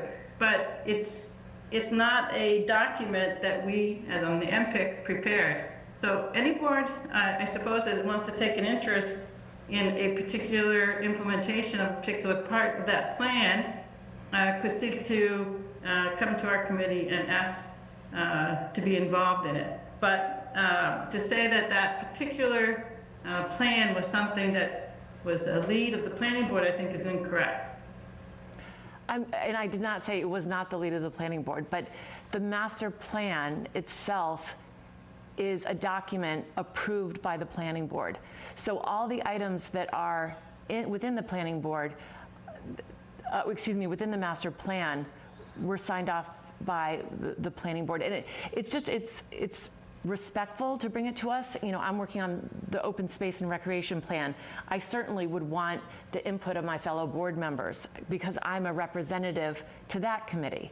So that it's just in the future, that would be just great, you know, as our representative, just when there are planning initiatives that are significant. And this talks about changing roadways, you know, in really significant ways, widening them, turning them into possibly, you know, one way. I think that's something that has to be vetted, you know, in whether, you know, traffic, you know, there's a lot of different groups who should have their eyes on this before anything's adopted. And I think this is a very good document that MAPC has adopted, but I think just, you know, respectfully bringing it, any planning initiatives like this, just as our representative, I would personally like to see the planning board asked for comments. But enough said. I've said enough. I would request that you put on the agenda, as I've requested before, committee updates, and I would love to hear what's happening on the Open Space Committee, as well as the Capital Improvement Committee, and any other committee that members are participating in. Absolutely, yeah, because we're very early in the stages, but I'm happy to do that, yeah. Anyone else? Sorry. So, you know, Cheryl and I've attended the Master Plan Implementation Committee meetings on the bike path because my neighborhood is greatly concerned about it, and Tim was really kind enough to zoom into one of my Hillside Neighborhood Association meetings when we asked him to come and present this. And I have been aware of this. I did take the survey. I didn't go to for some reason I missed the forum on it. But I have been paying very close attention to this. And again, as Meredith mentioned, I think it's a great aspiration, and I support you know, bike plan and pedestrian plans throughout the town. But especially in my neighborhood, there's you know, a concern that one of the things their MAPC wrote that they're looking at widening Chickatobit Road to allow for bike lanes up to like 5 feet. And that would mean removal of trees and adding more asphalt into the Blue Hills. Also, they're contemplating thinking of making Unquity and Harland a one-way. And so, you know, as one of our neighborhood reps reported back at MPIC the other day, we've had our neighborhood association has had a long history with the fire and chief, the fire and police of Milton, just making sure that we always have access for public safety. So there are concerns in my neighborhood, and so my, as I mentioned earlier about MAPC, is I was just surprised that they didn't have outreach to really the most impacted neighborhoods. And in the letter that MPIC was putting forth to the selectmen, it didn't mention anything about neighbors or neighborhood association. It just was looking for a process with members of the community. It didn't really call out specifically to the neighborhood associations in the areas. And my only other issue was we were adopting it as the town's official bike and pedestrian master plan, and where I don't think the bike, as you guys said that at the MPIC meeting the other night, that the bike committee has not taken an official vote on this. So I don't think that this really should be like an official bike plan. Maybe it could be like an aspirational bike plan, because my fear is, as I've said at the MPIC meeting, is when something gets labeled as a master plan, you know, if we're not involved anymore, in like 2 or 3 years down the road, someone's going to take the master plan off the shelf and they'll be like, oh, they said they approved the widening of Chickatobit Road and the making of Harland one way. So that's just my fear, is we're adopting it as a master plan and it will be a forever plan, where maybe it should just sort of be like an aspirational plan. So can I ask if everyone here who's attending the meeting has read the plan? Yes. Because I feel like it was delivered to everybody on this board today. So perhaps everybody should read the plan. Maybe they should read what the Bicycle Advisory Committee's meeting minutes have said about this plan and about this effort, and maybe ask Tim to present why the planning department was also interested in this plan, because you're speaking without the context of years of effort here, and without a presentation of the plan, without the context for it, it just seems inappropriate to me.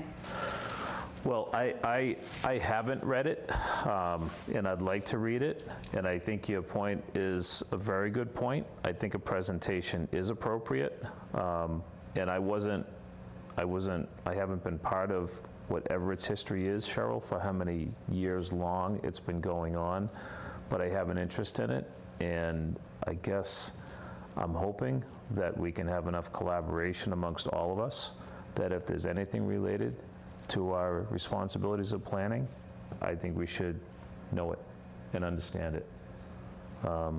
So I look forward to a presentation on it. That would be great. Yeah. Well, that would need to come through the planning department and MAPC, as they were the lead sponsors of this. It was not a MPIC-led effort. We just supplied the funding and we participated in the process. That's great. Yeah. All right, Tim? Happy to put together any information or presentation that the board's interested in. You know, we have presented the plan in various stages to MPIC and to the select board, and I don't remember if we've how formally we've presented it here at the planning board, but I know we've talked about it. You know, the thing that I want to kind of make sure is clear, and I've been in touch with the Bicycle Advisory Committee. They're preparing, you know, their comments to the select board. As you can imagine, you know, they would want those comments to be pretty detailed, so it's taking a little bit. You know, MAPC did the work that was asked of them with the budget that was provided. And that scope of work was developed, primarily by the Bicycle Advisory Committee, which is the committee that's appointed by the Select Board to advise them on these types of issues, in collaboration with the Planning Department, with funding from MPIC. So, the scope of work was executed as it was contracted with them.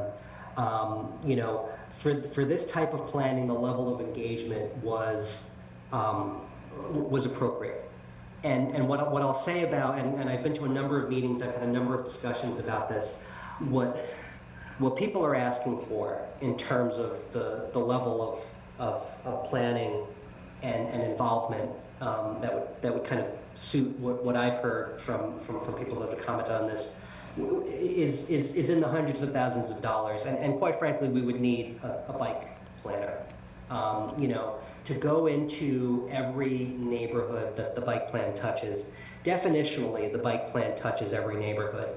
Because MAPC was asked to help us, begin to design a network of bicycle and pedestrian facilities that get people in town where they need to go safely, efficiently, and comfortably.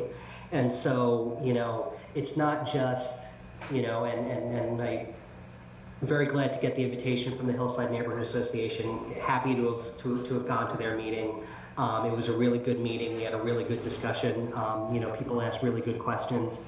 But just because they're the ones that kind of shoot me an email and invite me somewhere, you can't just do that. If you're going to go and talk to every neighborhood, you've got to talk to every neighborhood. And that means really deep, meaningful, time-consuming and expensive engagement, to come up with a plan that, can kind of boast that level of engagement. We don't do that kind of thing very often because it's extraordinarily expensive. And so what this style of master planning does is, we ask the subject matter experts, these are our priorities as a town for our bicycle and pedestrian network. Help us figure out what we need to do to implement them.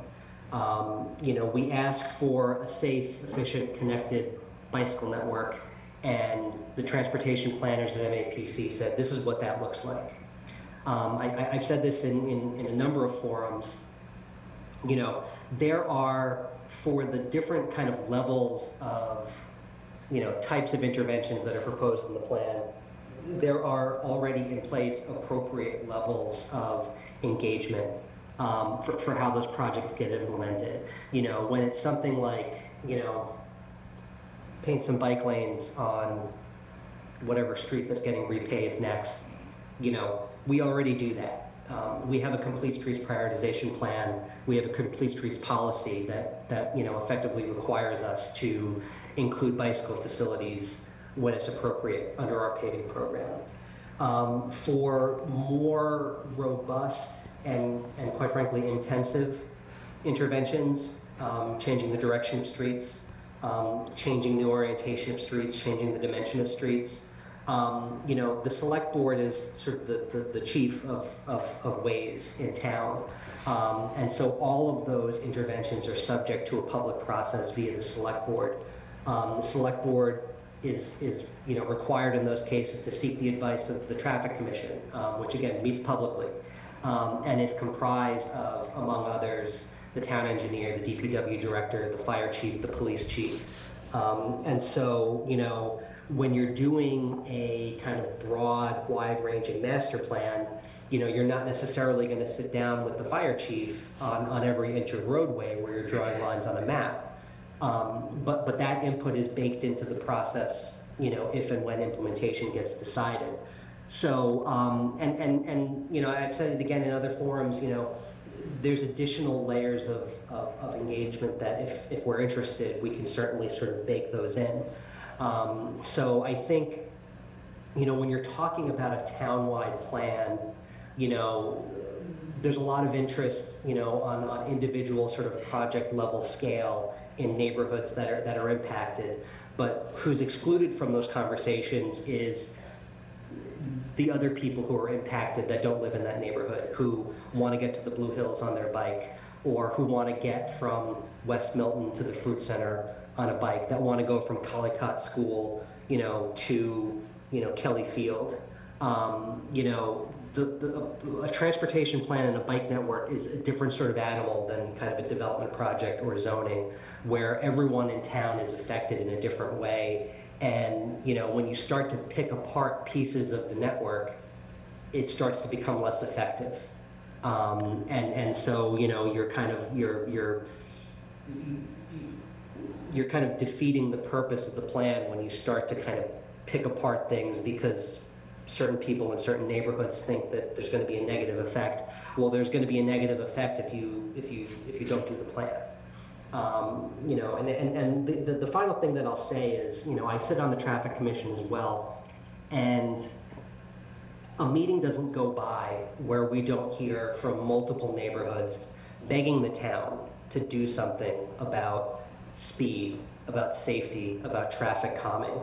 And, this bicycle and pedestrian master plan is an element of the town trying to be proactive about providing facilities that create a safe environment for people riding their bikes, create a safe environment for people that are trying to walk to school, to shops, to work, to the bus.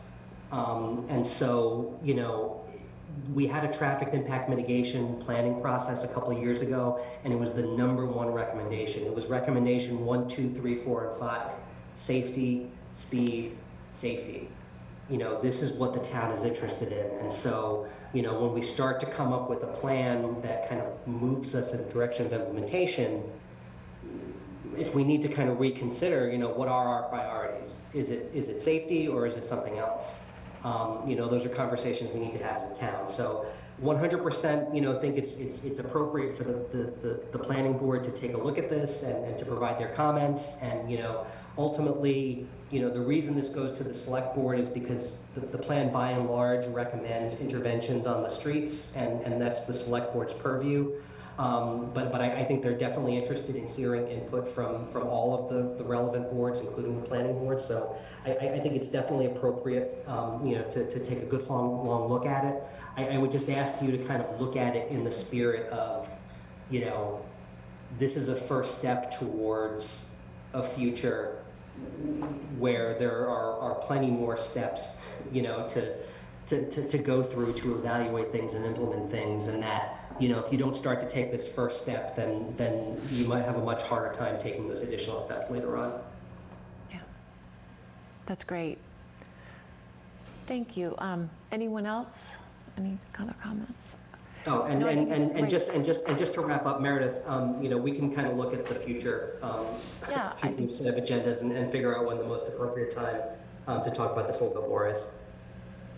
And it may be just simply, and looking at how things are worded, not saying that this shall be done, but this, future discussion, around some of those more significant things. But yeah, let's save that for, and I think a presentation would be great, and we'll look at scheduling that. And it's a great document. It's a great project.